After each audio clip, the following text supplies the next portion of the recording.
Hai guys, aku Mia, putri dari... Ya, tentu saja bukan kerajaan nan jauh di sana, tapi negara lain yang cukup kecil di Eropa, yang tak boleh disebut. Itu referensi dari Harry Potter, kalau kalian tak perhatikan. Oh ya, sebelum kuceritakan ceritaku yang luar biasa, like dan subscribe? Boleh? Bukan, itu perintah. Yang mulia, silakan turun ke sini. Dalam khayalanmu.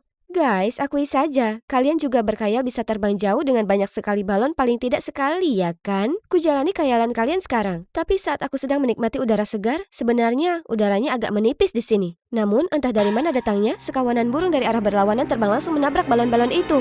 1, lalu 2, kemudian 3 meletus. Tangkap putri itu. Tidak, aku tidak bisa mati seperti ini.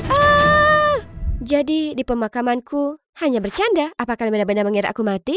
Aku tak mati, tapi sebaliknya aku langsung dibawa ke istana di depan raja dan ibu, yang tidak begitu senang dengan apa yang baru saja kulakukan. Bagaimana bisa kau lakukan hal yang ceroboh seperti itu? Apa kau lupa siapa kau ini? Yang mulia, kumohon hukum dia dengan layak supaya dia tak mengulangi perilaku semacam ini lagi. Itu benar. Bagaimana bisa kau begitu ceroboh? Lain kali lebih banyak balon atau biarkan aku ikut denganmu. Yang mulia? Kalian semua tahu sekarang siapa berpihak siapa. Tumbuh dewasa, ayah mengizinkanku ikut dalam pertualangan berburunya. Tapi kami sebenarnya tak perlu berburu apapun. Sebaliknya, kami akan menjelajahi pemandangan indah bersama dan belajar trik bertahan hidup yang menarik. Perjalanan berburu itu memanggil hasrat terdalam untuk berpetualang dalam diriku. Tapi tentu saja ibu hanya ingin menahanku tetap berada di istana. Itu terlalu berbahaya. Mia, ingat siapa dirimu. Atau perhatikan tingkah lakumu. Tapi aku tak peduli padanya karena ayah selalu mendukungku. Tapi semuanya berubah saat aku berumur 15. Ayah tiba-tiba mengalami stroke kemudian jatuh koma. Ibu naik tahta dan hidupku secara resmi jadi neraka di bumi. Aku bahkan tak melebih-lebihkan. Aku tak diperbolehkan tertawa keras, makan terlalu banyak atau bahkan meninggalkan istana lagi. Dia sangat paranoid sampai dia bahkan bersikeras aku punya pengawal. Suatu hari aku sedang baca buku saat monster tidur datang mengunjungiku. Jadi aku meminta pengawalku untuk memainkan permainan favoritku dengannya. Ayo gantian menyebutkan kata yang berawalan dengan huruf P. Siapa yang kalah harus berjalan dengan tangan mengelilingi istana. Ku mulai duluan. Panjat. Setelah beberapa ronde bergantian, kami mulai kehabisan kata-kata berawalan dengan P. Aku punya satu kata, tapi tak bisa mengatakannya. Oh, ayolah, katakan atau aku akan memecatmu. Pantat. Tepat setelahnya ibu datang entah dari mana dan segera memecatnya hanya karena penggunaan bahasa yang tak pantas. Pilihan apa yang sungguh kupunya? Aku berusaha negosiasi dengan ibu untuk melupakannya, tapi dia itu mustahil. Jadi aku punya pengawal lain yang baru saja pindah ke sini dari kutub utara. Negosiasi bahkan tak ada di kamusnya. Suatu kali aku ingin mencoba eksperimen Peter Parker ini, tapi mengetahui pengawalku tak akan pernah mengizinkannya. Ku minta dia membelikanku coklat kocok. Jadi disinilah aku bersiap jadi Spider-Woman berikutnya. Peringatan, jangan coba ini di rumah. Ya, aku bicara pada kalian semua. Jadi akhirnya eksperimennya cukup sukses, tapi pengawalku yang baru juga dipecat tak lama kemudian. Dia bahkan tak tahu aku melakukan ini. Ibu, kali ini itu salahku. Ibu! Kemudian, setelah beberapa saat melakukan perekrutan dan pertimbangan ulang lainnya, Ratu akhirnya menemukan pengawal lain yang menurutnya telah melepaskan posisi bangsawannya di keluarga kerajaan untuk berlatih militer. Kau akan belajar banyak darinya, bla bla bla. Apa dia juga kebetulan bernama Mulan? Tapi saat aku bertemu pengawalku, kukira dia adalah Miss Universe yang sedang menyamar. Kulit seputih salju, bibir semerah mawar, dan rambut sekelam ebony. Dia tampak serapus Snow White. Bagaimana dia bisa melindungiku? Kurasa sebaiknya aku mengetesnya. Ayo datang padaku. Sebelum aku bisa berpikir, dia bergegas ke arahku lebih cepat dari kecepatan cahaya dan aku langsung mendapati diriku sendiri terkunci.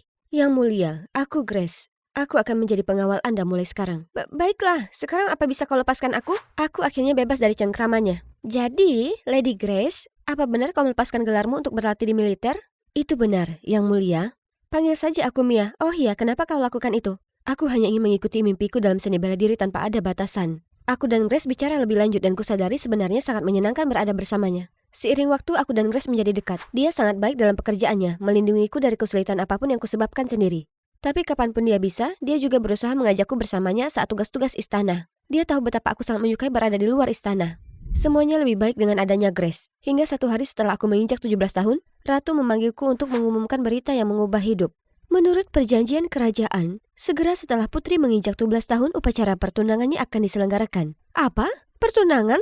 Tak mungkin aku akan menikah di usia 17 tahun atau 18. Dan bukankah paling tidak aku tahu nama pria yang tak beruntung itu?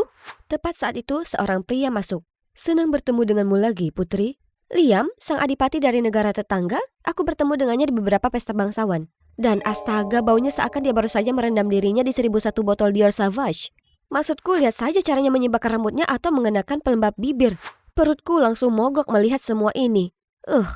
Tidak, aku tidak akan menikahi siapapun. Kalau kalian bersikeras, aku akan mogok makan. Hanya saja aku tak tahu kalau mogok makan membutuhkan kekuatan mental yang besar, yang mana tak kumiliki. Setelah melewatkan makan siang, aku sudah hampir pingsan. Untung Grace menyelipkan beberapa makanan untukku. Terima kasih, tak mungkin juga aku akan melewatkan es coklat kocokku di jam 2. Aku paham maksud Anda, Yang Mulia.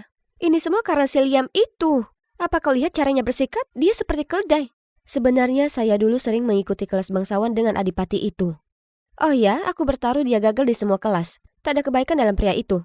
Tidak, sebenarnya dia sangat pintar dan dia sangat perhatian terhadap sesama. Anda tahu, banyak gadis di kelas yang rela mati untuk bisa mendapatkannya. Jadi mungkin Anda sebaiknya beri dia waktu, Yang Mulia. Baiklah, selama kau ambilkan aku es coklat kocokku. Sepertinya mogok makan ini berhasil karena hari berikutnya Ratu datang ke kamarku terlihat cemas. Mia, kau serius belum makan? Ya. Bu, aku tak bisa. Aku tak bisa menikah. Tepat di saat itu, Markus, sekretaris pribadi ibu masuk, menyela aktingku yang luar biasa. Yang Mulia, mohon pertimbangkan untuk bergabung dengan program amal di Desa Selatan. Ku bilang aku tak akan pergi. Tapi, aku khawatir sejak raja tak sadarkan diri, reputasi kerajaan tak sebaik sebelumnya. Dengan adanya anggota kerajaan di sana akan... Oh, program amal di Desa Selatan? Ini meneriakan tiket untuk kebebasan. Jika aku pergi, paling tidak aku bisa menunda pernikahan bodoh ini. Ditambah aku akan bisa menjelajahi desa itu. Yang Mulia, mungkin Anda bisa mengizinkan saya mengikuti program amal itu atas nama keluarga kerajaan. Itu terlalu berisiko. Sebenarnya dengan adanya putri di sana juga akan mempromosikan citra dirinya juga, mengingat dia adalah pewaris tahta berikutnya. Tapi, Ibu, itu adalah satu-satunya cara untuk meningkatkan semangatku yang suram dan sekarat. Baiklah. Terima kasih, Bu. Itu yang didapat di IQ tinggi di hidupmu. Sepertinya upacara pertunangan dengan Liam harus menunggu, karena aku, sang putri, akan berangkat untuk menyelamatkan dunia. Tapi manusia berencana, Tuhan yang menentukan. Saat aku tiba di sana, semuanya sudah sangat diprogram. Semua orang berpakaian rapi, membawa buket bunga, dan berdiri di kedua sisi jalan untuk menyambutku. Segera saat mereka melihatku, mereka mulai bertepuk tangan. Aku bahkan belum melakukan apapun yang layak disanjung. Oh tunggu, haruskah aku tersenyum atau menangis? Berapa banyak gigi yang harus kuperlihatkan? Ups, aku lupa memeriksa diriku sendiri di cermin pagi ini. Apa ada lipstik atau sayuran yang menyangkut di gigiku? Tiba-tiba aku perhatikan ada anak laki-laki dengan buket mawar merah tua. Melihatku dengan penasaran. Apa itu untukku? Terima kasih banyak. Tidak? Kurasa itu untuk ibumu kalau begitu. Aku menepuk kepalanya untuk menghentikan semua kejadian di belakang layar ini. Saat aku lanjutkan berjalan, kulihat seorang pria berpenampilan rapi memakai topi di depanku. Apakah penduduk lokal di sini bahkan menyiapkan penampilan moonwalk untuk menyambutku? Sungguh perhatian sekali. Tapi saat aku hendak mendekat, dia mengulurkan tangan untuk menghentikanku. Mengangkat topi memperlihatkan senyum jahilnya. Tunggu dulu, kurasa aku sudah melihat senyum itu sebelumnya entah di mana. Selamat pagi, Putri. Kita bertemu lagi. Liam, kenapa kau ada di sini? Aku tak tahu apa kau dengar ini. Tetapi ada pepatah Cina yang mengatakan, jika berjodoh, meski berjarak ribuan mil jauhnya tak akan memisahkan kita. Aku sudah datang jauh-jauh ke sini dan sepertinya masih tak bisa kabur dari laki-laki ini. Aku yakin ibu ada di balik semua ini. Jadi kau pasti tahu pepatah lain di Cina. Tapi jika tidak ditakdirkan, kita sebaiknya tak bertemu satu sama lain, bahkan jika kita berhadap-hadapan.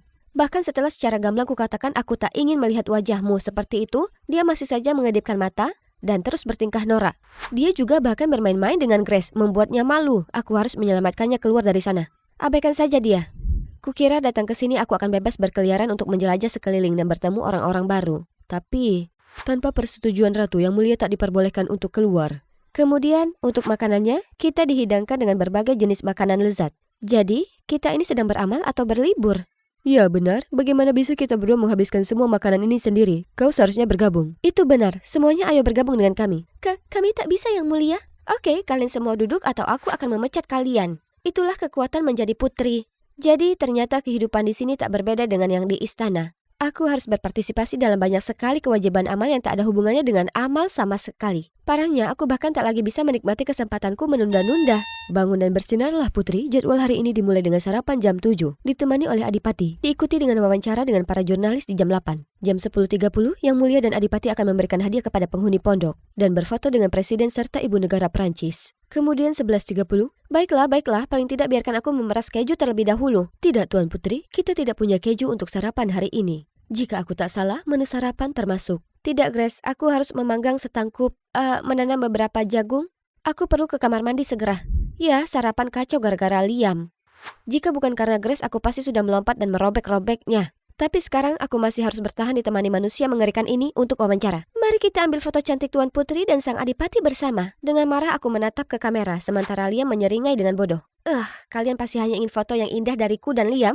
Aku segera berpose dengan 101 posisi yang berbeda.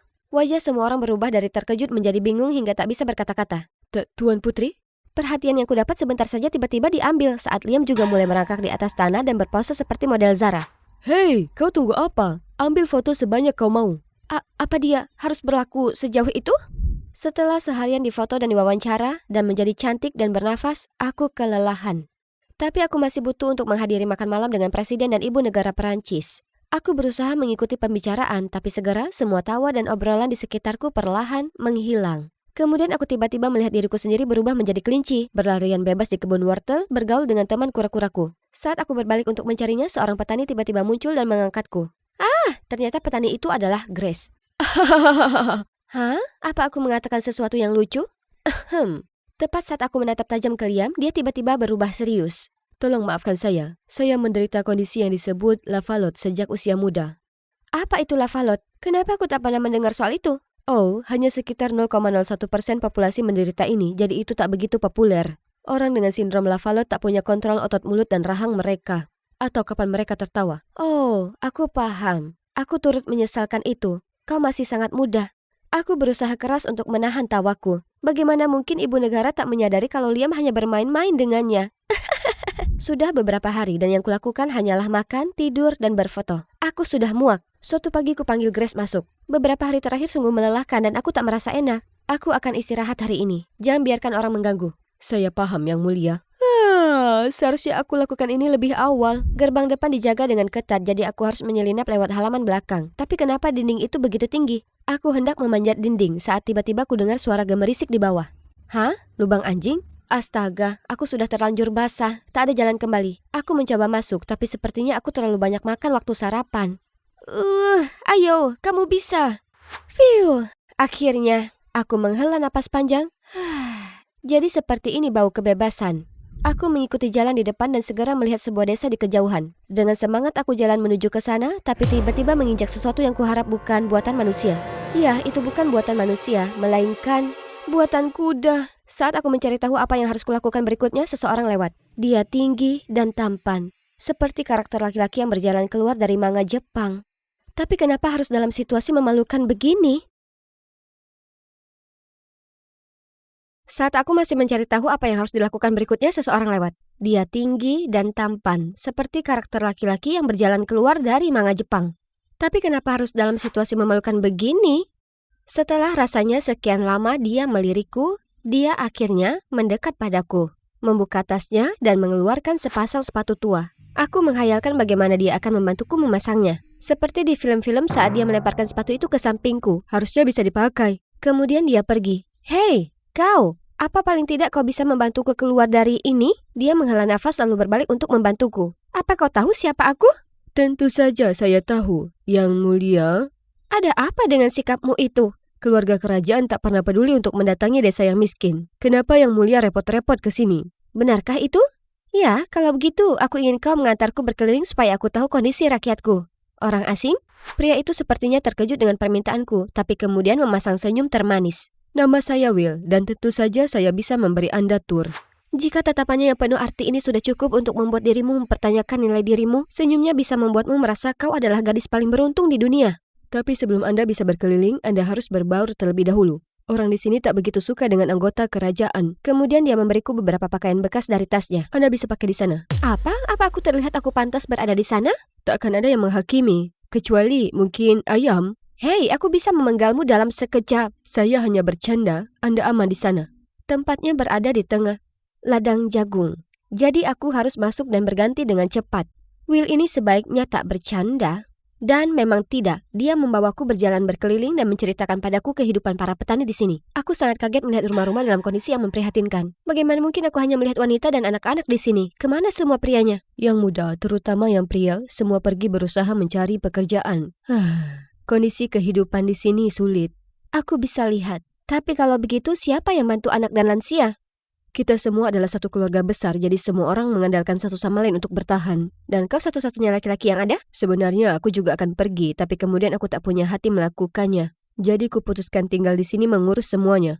Aku sangat terkejut mengetahui semuanya. Selama ini sementara aku berlindung di kastil berpagar, menghadiri acara-acara tak berguna di pondok atas nama amal, orang-orang di luar sana sedang berjuang. Dan pria ini, Will, telah melakukan lebih banyak hal untuk orang lain daripada yang pernah kulakukan. Aku salah tentangnya. Tepat saat itu, suara menggelegar mengguncang bumi di bawah kakiku. Yang mulia, apa yang Anda pikir sedang lakukan? Oh ya Tuhan, pakaiankumu apa yang Anda pakai? Apa kau berusaha mencelakai Tuan Putri? Penjaga, tahan dia. Tidak, Grace, aku baik-baik saja. Lihat. Para pengawal akhirnya melepaskan Will. Anda tak boleh berada di luar sini, Tuan Putri. Anda harus kembali ke pondok segera sebelum berita beredar. Kemudian yang kutahu, aku dipandu pergi. Terima kasih, aku akan kembalikan sepatumu. Astaga, Grace selalu menjadi perusak pesta. Segera saat kami kembali ke pondok, Grace langsung menjadi mesin bicara. Yang terus-terusan membahas betapa bahayanya itu tadi, betapa aku ini ceroboh. Tapi kalian tahu, salah satu kelebihanku adalah pendengar yang selektif. Jadi aku menganggap perkataannya sebagai angin lalu. Maksudku, tak berarti apapun. Semua yang kukatakan masuk ke telinga kiri dan keluar dari telinga kanan, bukan begitu? Ya, kau benar sekali. Oh ya, aku mendapat ide ini saat berkeliling desa. Aku ingin membantu kehidupan orang-orang di sana menjadi lebih baik. Apalagi, Putri? Aku serius, seolah aku akhirnya temukan tujuan hidupku sebagai putri selama ini. Yang penting jangan sampai Anda dapat masalah, itu saja pinta saya. Pasti. Malam itu aku memeras otak berusaha memikirkan tentang bagaimana aku bisa membantu penduduk desa. Aha, aku akan memberi mereka hal-hal terbaik di dunia. Sama seperti bagaimana Ibu Peri membantu Cinderella. Jadi hari berikutnya aku menyuruh pelayanku mengemasi hadiah untuk dikirim ke Will dan para penduduk desa lainnya. Jika kau bisa mendapat apapun dari keluarga kerajaan, apa yang kau inginkan? Saya minta maaf Tuan Putri, saya tak tahu kesalahan yang saya lakukan. Saya mohon jangan pecat saya. Tenanglah, kau tak dipecat, jawab saja aku. Saya tak tahu. Mungkin pakaian mahal yang terbuat dari kasmir atau sutra mulberry akan menyenangkan. Baiklah, kalau begitu kemasi semua gaun kerajaan. Tentu saja dari sutra blueberry. Putri, itu mulberry. Ya, itu. Apalagi? Ambil semua tiaraku juga. Tapi itu tiara Anda, Tuan Putri. Tidak, toh aku tak pernah memakainya. Oh, jangan lupa perlengkapan makan kerajaan dan alat minum teh. Aku ingin rakyatku mendapatkan pengalaman bersantap yang paling menyenangkan. Setelah mengirim hadiah itu, aku juga memberi perintah untuk membangun tempat minum teh di desa, di mana orang-orang bisa membaca atau minum teh bersama. Rasanya menyenangkan sekali akhirnya bisa melakukan kegiatan amal sungguhan. Di hari-hari berikutnya, aku masih harus melanjutkan tugas amalku di pondok, yaitu membantu cuci baju. Tapi tentu saja itu hanya untuk foto. Merasa lelah, kuputuskan untuk pijat bersama Liam dan Grace setelahnya. Tapi siapa yang tahu rasanya akan sangat geli. Ini seperti ribuan bulu mengusap telapak kakiku. Yang mulia, apa Anda baik-baik saja? Sepertinya kau sekarat di sana. Tolong. Tolong aku. Anehnya, setelah bencana pijat itu, sepertinya sesuatu menjadi klop di antara kami bertiga. Kami bergaul bersama dan kegiatan kesukaan kami adalah membocorkan rahasia keluarga kerajaan. Ya, tak secara harfiah. Ratu tak boleh tahu soal ini. Tak apa. Ratu selalu bersikap keras dan ketat. Tapi apa kalian tahu sebenarnya dia takut microwave? Yang mulia, aku mendengar rumor di jalan juga. Seorang anggota kerajaan pernah merebut shawl dari seorang wanita dan tidak pernah mengembalikannya hanya karena dia sangat menyukainya. Oh, aku bertaruh itu pasti Putri Aurora. Dia menggilai fashion dan semua omong kosong itu. Tapi kami tak pernah cocok. Tepat ketika seorang pelayan sedang meletakkan sendok di sebelahku, kepala pelayan tiba-tiba membuang pegangannya. Ini sendok untuk pencuci mulut dan ini adalah sendok teh. Bagaimana mungkin kau tak tahu ini? Saya benar-benar minta maaf Tuan Putri. Saya akan... Ini hanya sendok. Kau dimaafkan, tak usah khawatir soal itu. Setuju, kami tak peduli soal aturan bodoh itu. Sekarang kalian bisa tinggalkan kami. Mereka akhirnya pergi. Aku penasaran apakah orang-orang ini pernah bosan dengan diri mereka sendiri yang membosankan. Meski sudah bersenang-senang dengan Grace dan Liam selama beberapa hari, aku sudah merindukan keluar dari pondok lagi dan menjelajahi lahan. Jadi suatu kali, saat Grace ada di belakang istana melakukan tugas, aku langsung ambil kesempatan emasku. Aku sangat bersemangat melihat bagaimana keadaan rakyatku dengan semua hal yang kukirimkan ke mereka. Oh, kurasa mereka akan terlihat sama elegannya dengan keluarga kerajaan sekarang. Mungkin mereka sibuk mengendarai kuda-kuda yang kukirimkan. Oh, sebenarnya mereka bahkan sedang mengadakan pesta minum teh sekarang. Aku tak sabar bergabung dengan mereka. Tapi saat aku sampai di sana, desa tampak sama. Dan apakah itu Sovereign Orb yang mereka mainkan? Tidak, itu bukan mainan. Kau memegangnya terbalik. Itulah saat aku menoleh dan melihat di dekat sungai, para wanita memukul pakaian mereka dengan tongkat golf dari almarhum raja. Tepat ketika aku menuju ke arah mereka, kulihat tempat minum teh yang penuh dengan babi, kuda, dan ayam di dalamnya. Apa mereka sungguhan mengubah tempat minum tehku yang elegan menjadi kandang? Kurasa para hewan sedang mengadakan pesta teh di sini. Tak lama kemudian beberapa wanita lewat dan melihatku. Apakah itu Putri? Aku tak percaya dia masih punya keberanian untuk muncul kemari. Kukira dia berbeda, tapi dia sama saja seperti keluarga kerajaan yang lain, sekelompok orang manja yang acuh. Mereka bahkan tak tahu yang kita butuhkan. Apa gunanya semua kemewahan ini saat kita bahkan tak mampu beli kebutuhan dasar? Aku merasa realita telah menamparku di muka untuk pertama kalinya dalam hidupku. Ternyata aku tak membantu mereka sama sekali. Kemudian kulihat Will di dekat sana. Tapi saat melihatku, dia hanya menghela nafas dan berbalik untuk pergi. Percayalah, yang kuinginkan hanya untuk membantu. Tapi aku cuma tak tahu bagaimana. Anda sebaiknya kembali saja ke pondok Anda, Putri. Tidak. Biarkan aku tinggal di sini dan mengerti apa yang rakyatku alami. Itu tak mungkin. Anda tumbuh dengan kelimpahan dan tidak akan bertahan satu hari pun di sini. Itulah kenapa aku ingin belajar, supaya bisa membantu dan memberi semua orang apa yang mereka butuhkan. Kumohon bantu aku. Sepertinya dia masih ragu. Perlakukan saja aku seperti orang lain di sini. Aku janji aku akan berusaha sebisa mungkin. Will tampak terkejut melihat tekadku, dan dia setuju untuk memberiku kesempatan. Aku sangat senang dan siap untuk memulai petualangan baru, tapi saat aku kembali ke pondok untuk mengemasi barang-barangku, aku diinformasikan kalau program amal sudah selesai, dan kami akan kembali ke istana besok. Aku harus pergi mencari Liam. Melihatnya sedang membaca di taman, ku beritahu ada kondisi darurat yang membutuhkan perhatianku di sini, dan aku tanya apa dia bisa membantuku. Aku sudah siap berlutut jika dibutuhkan saat... Tentu saja, lakukan saja apapun yang kau inginkan. Tapi apa kau tak marah? Aku tahu seharusnya aku habiskan waktu bersamamu seperti apa yang Ratu ingin aku lakukan. Kau tahu menikah dan lainnya. Hei, aku mendukungmu. Mengatakan bahwa dia menelpon ibuku. Yang mulia, Putri dan saya sangat menikmati waktu kami bersama dan berharap dapat memperpanjang masa tinggal kami di sini. Dan tentu saja Ratu lebih dari senang untuk menyetujui. Tapi aku tahu ada satu rintangan lagi untuk ditaklukkan. Grace, saat ku katakan padanya aku perlu tinggal di luar pondok untuk sementara, dia langsung menolak ide itu. Aku serius, Grace. Aku tahu kau mengkhawatirkanku, tapi aku ini putri. Aku seharusnya membantu rakyat yang kupimpin. Tapi aku gagal melakukannya sejauh ini, dan aku di sini menikmati hak istimewaku atas kerja keras orang-orangku. Putri macam apa aku ini? Ditambah lagi, aku dan Liam tak saling punya perasaan. Grace, kau harus menolongku. Setelah berjam-jam lamanya berdebat, Grace akhirnya menyerah. Aku sangat senang sampai aku melompat memeluknya. Ayo cepat. Hanya saja hidup di desa agak berbeda dengan di istana. Orang-orang di sini sebenarnya menanam makanan mereka sendiri. Bukankah makanan semua orang berasal dari toko? Tidak, kami tidak punya toko di sini. Semuanya datang dari tanah. Bahkan coklat kocok soreku dengan 2 pompa mocha? Iya, bahkan coklat kocok soreku dengan 2 pompa mocha. Malah, kurasa itu bahkan lebih baik. Kubuatkan satu nanti. Tak lama kemudian, kulihat Nona Estelle bersusah payah mencabut wortel. Jadi aku datang membantunya. Jangan kau khawatir, aku bisa mengatasinya. Tapi, siapa yang tahu kalau wortel itu berpegang teguh pada tanah? Tepat ketika aku hampir menyerah, tiba-tiba benda itu terlepas dari tanah dan akhirnya terbang tepat di atas kepalaku, mengenai Will. Mungkin lebih baik kau pergi memberi makan ayam. Tapi saat aku mendekati ayam-ayam itu, kulihat sebutir telur di tanah, jadi aku mengambilnya. Ayam itu tiba-tiba berbalik melihatku seolah mereka semua melihat musuh bebuyutan mereka. Yang harus dilakukan adalah lari. Baru setelah Will masuk dan menyelamatkan, semua ayam itu menjadi tenang sendiri. Kau sepertinya tahu banyak soal kehidupan di sini. Tentu saja, aku tinggal di sini sejak hari aku dilahirkan, meskipun aku tak tahu siapa orang tuaku. Kemana orang tuamu? Aku sebenarnya yatim, dibesarkan orang-orang di sini. Mereka tak punya banyak, tapi membesarkanku dengan ketulusan hati mereka. Itulah kenapa aku ingin tinggal di sini dan menjaga mereka sekarang di saat mereka makin tua. Aku tersentuh dengan ceritanya dan menyadari betapa baik orang-orang terhadap sesama, terlepas dari segala rintangan. Ayo perbaiki atap, badai segera datang. Apa ada hal yang tak bisa kau lakukan, Tuan tahu segalanya? Nah, sebenarnya ada. Aku sudah tinggal di sini begitu lama, aku tak tahu bagaimana membuat gadis terkesan. Apa kau bercanda? Kurasa gadis-gadis sudah sangat ingin mendapatkanmu. Apa kau begitu? Untuk sesaat kudapati diriku tersesat dalam kabut matanya yang indah. Tidak, Mia, kau di sini untuk membantu sesama, bukan untuk main-main. Ayo, mari perbaiki atap.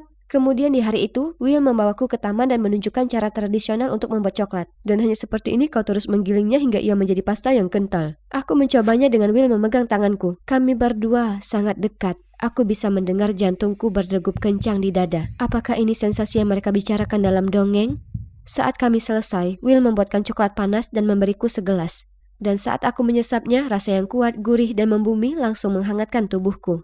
Will benar, ini lebih enak daripada Starbucks yang pernah ku minum. Hari-hari berikutnya adalah hari yang paling menyenangkan yang pernah kualami sepanjang hidupku. Aku masih kesulitan untuk mengatasi berbagai tantangan di sini, namun Will selalu ada di sisiku. Dan semua orang di sini, begitu aku mengenal mereka lebih baik, mereka juga mulai bersikap hangat padaku. Setiap hari Jumat, seluruh penduduk desa akan berkumpul mengelilingi api unggun untuk saling bercerita dongeng kuno. Cukup dengan Night Tale. Aku ingin tahu kapan kami akan mendengar akhir bahagia dari kisah Mia dan Will. Kita semua tahu akhir bahagia sudah secerah siang hari. Kudapati pipiku merona karena candaan itu. Aku penasaran apa yang ada di pikirannya saat kulihat Will juga memerah. Semuanya seperti mimpi, hingga suatu pagi, Will dan semua penduduk desa harus pergi panen. Dan aku di rumah untuk membantu pekerjaan rumah. Sementara aku menjemur pakaian, aku terguncang dengan suara yang tak asing lagi. Kau pikir apa yang sedang kau lakukan, Mia?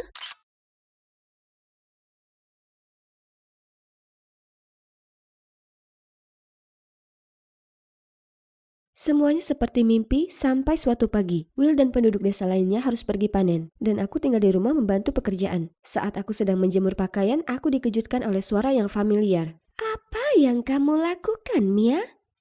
Ibu, kenapa kau di sini? Seharusnya aku yang bertanya. Para penjaga, bawa putri. Sekarang, kedua penjaga itu segera mengikuti perintah ibu. Masing-masing memegang salah satu sisi lenganku dan membawaku pergi. Apa kita sedang bermain Interpol dan buronan atau apa? Lepaskan aku bisa jalan sendiri. Aku terus maju, tapi tak dapat menahan diri untuk tidak menoleh beberapa kali. Untuk melihat desa Wellspring sebelum hilang dari pandangan. Aku bahkan tidak sempat mengucapkan selamat tinggal kepada siapapun di desa. Maksudnya dia tidak bisa mengantar Will pergi. Tidak, dasar bodoh. Maksudnya dia tidak bisa menciumnya selamat tinggal. Muah. Diam kalian berdua. Saat itu, Grace dan Liam menoleh ke arahku. Sangat khawatir. Jangan menatapku seperti itu. Aku cuma berbicara dengan bulan loh. Maksudku pada diriku sendiri. Ratu menyela. Tidakkah menurutmu aku pantas mendapatkan penjelasan atas tindakan bodohmu, Mia? Sebelum aku bisa mengatakan apapun, Liam datang untuk membelaku. Yang mulia, jangan marah pada sang putri. Aku juga salah. Aku tidak bertanya padamu. Aku merasa bersyukur tetapi juga kasihan pada Liam. Dia menutupi kegiatanku tapi malah terseret ke dalam semua kekacauan ini. Bu, bagaimana bisa kau menyebutnya program amal ketika yang kau lakukan hanya berdandan, mengadakan pesta mewah dan mengambil gambar? Aku hanya berusaha membantu rakyatku. Bantuan nyata, jadi jika ada yang bertindak bodoh, itu bukan aku. Ya, yang mulia, sang putri tidak bermaksud begitu. Kau bahkan berani bicara atas nama putrimu, bicaralah atas dirimu. Aku mempercayaimu untuk menjaga keselamatan putri dan kau berani menentang perintahku dan membiarkannya keluar. Kau dipecat, Grace. Tidak, aku tidak boleh melakukan itu. Grace tidak ada hubungannya dengan ini, itu aku. Cukup, Mia. Sudah saatnya kau tumbuh dewasa dan belajar menjadi putri sejati. Aku telah memutuskan untuk memajukan upacara pertunanganmu dengan Duke. Dalam minggu berikutnya, kau sebaiknya berperilaku baik. Apa?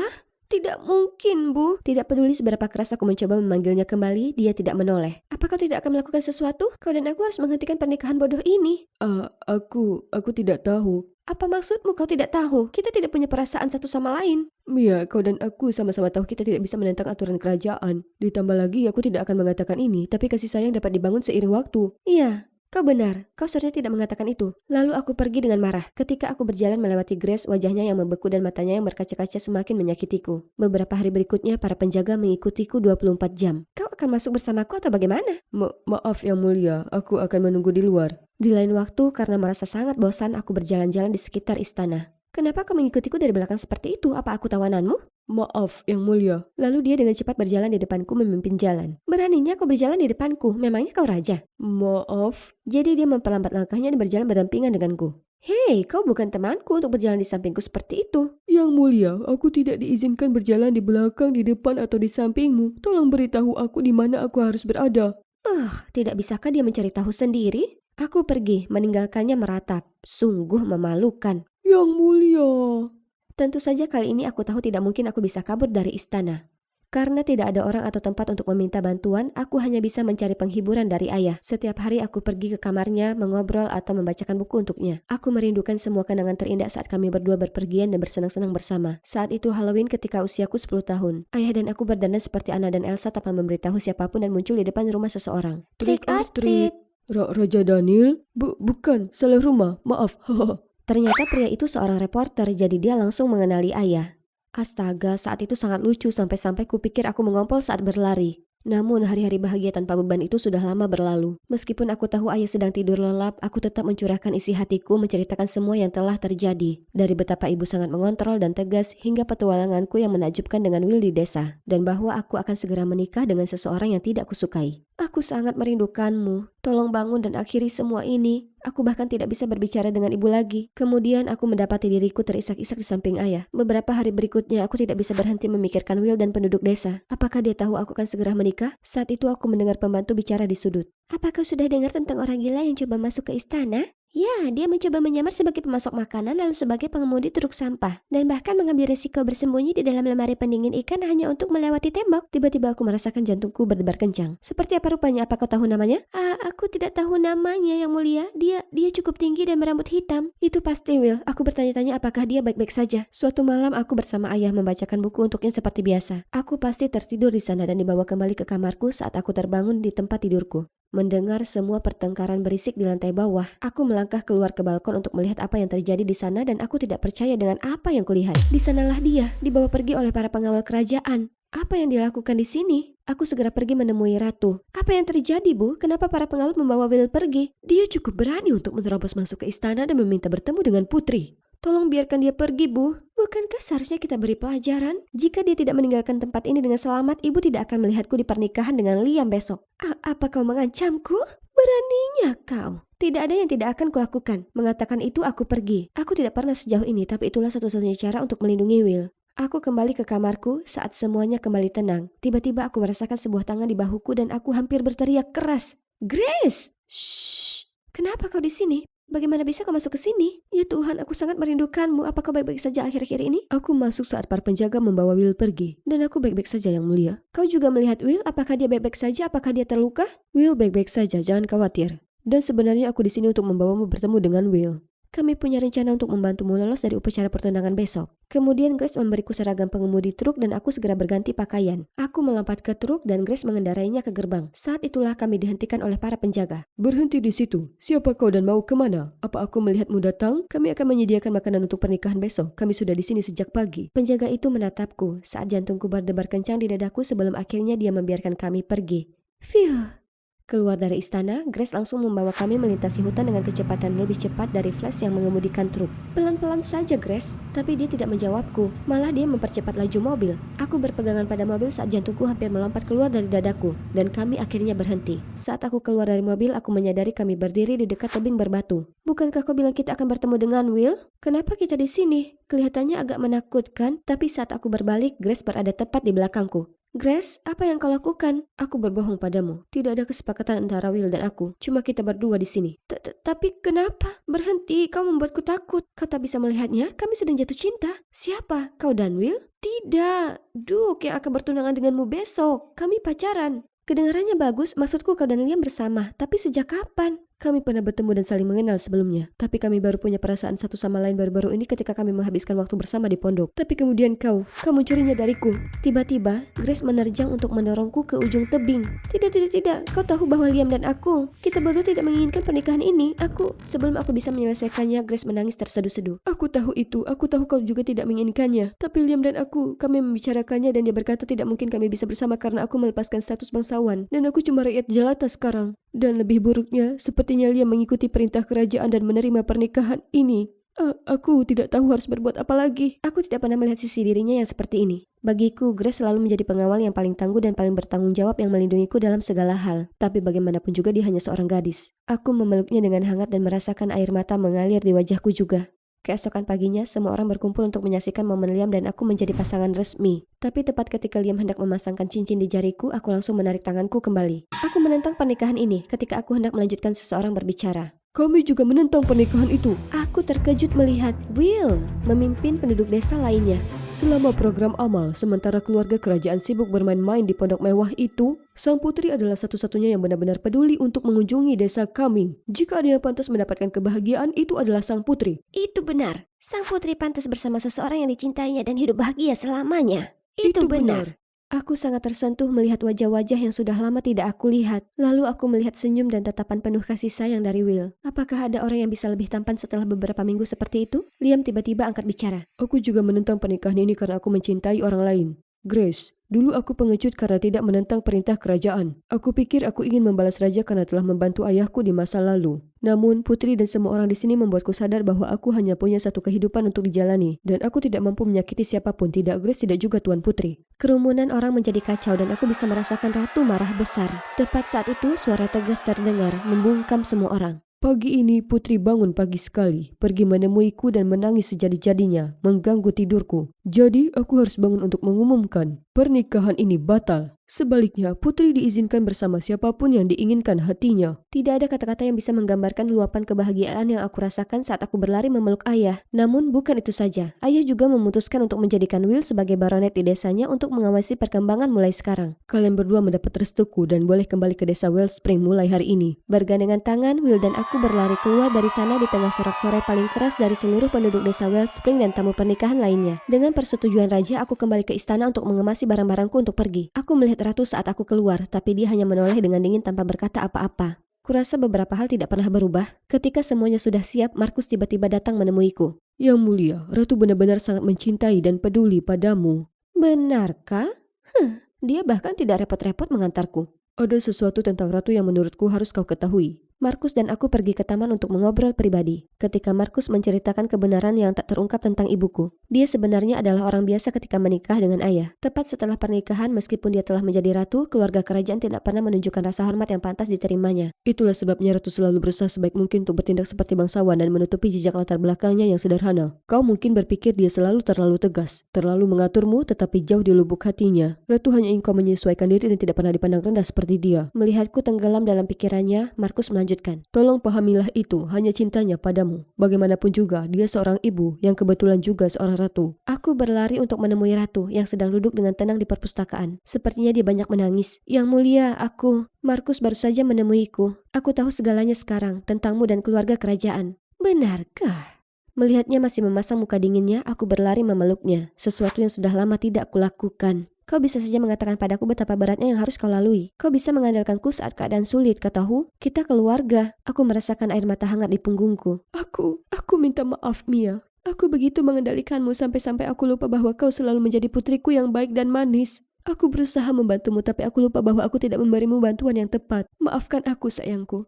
Dengan restu Ratu, aku pergi ke Wellspring bersama Will. Dan 3 tahun telah berlalu sejak itu. Aku telah membangun keluarga kecil untukku. Mama, Papa, lihat siapa yang datang. Aku menoleh dan melihat Raja dan Ratu mendekati kami. Lihat betapa anak laki-lakiku telah tumbuh besar. Semuanya tampak berbeda di sini. Aku hampir tidak mengenali tempat ini lagi. Semua berkat Putri yang telah membawa banyak ahli pertanian ke sini. Hasil panen kami lebih baik dari sebelumnya dan kami memiliki lebih dari cukup makanan untuk semua orang. Sekarang kami juga berdagang dengan kota-kota lain. Benar sekali, kami juga memiliki air minum sekarang. Dan para lelaki kembali untuk membantu membangun desa juga. Wah, Mia kecilku telah menjadi putri yang hebat ya. Bukan aku, itu berkat restu dari kalian berdua yang mulia. Hai guys, kembali lagi bersama aku Mia, putri dari negara yang tidak boleh disebutkan namanya. Kisahku sudah diceritakan, tapi jelas kalian tidak puas dan ingin melihatku jatuh dari tebing itu, ya kan?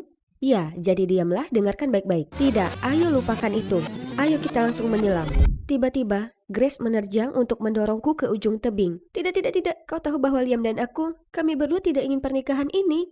Sebelum aku bisa menyelesaikannya, Grace menangis terseduh-seduh. Aku tahu itu. Aku tahu kau juga tidak menginginkannya. Tapi Liam dan kami membicarakannya dan dia bilang tidak mungkin kami bersama. Karena aku lupa status bangsawan dan aku hanya rakyat jelata sekarang. Dan lebih buruknya, sepertinya Liam mengikuti perintah kerajaan dan menerima pernikahan ini.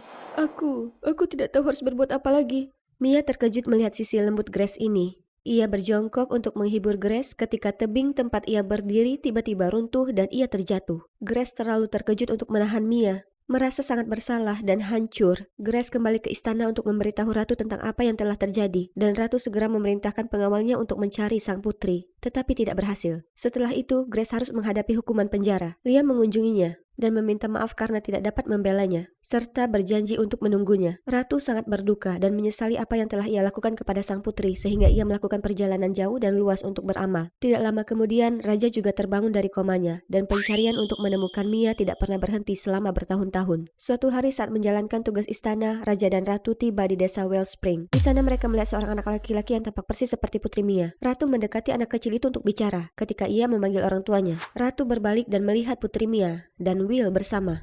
Di sana, dia terkejut saat mengetahui bahwa pada hari kecelakaan Putri Mia, Grace benar-benar menemukannya dan membawanya kembali ke desa Will. Kemudian, seorang tabib mengunjungi Mia dan merawatnya. Setelah bangun, Mia memutuskan untuk tinggal di Wellspring untuk membantu mengembangkan desa menjadi komunitas yang lebih baik. Tanpa sepengetahuannya, Grace telah menanggung semua kesalahan agar keluarga kerajaan berhenti menyelidiki kecelakaan itu dan mencari tahu keberadaan sang putri. Grace telah mengorbankan kebebasannya agar sang putri bisa memiliki kebebasannya. Setelah mendengar tentang apa yang terjadi pada Grace, Mia segera kembali ke istana untuk memaafkannya. Keduanya berpelukan sambil menangis. Semua kesalahpahaman antara Mia dan Ratu juga telah diselesaikan.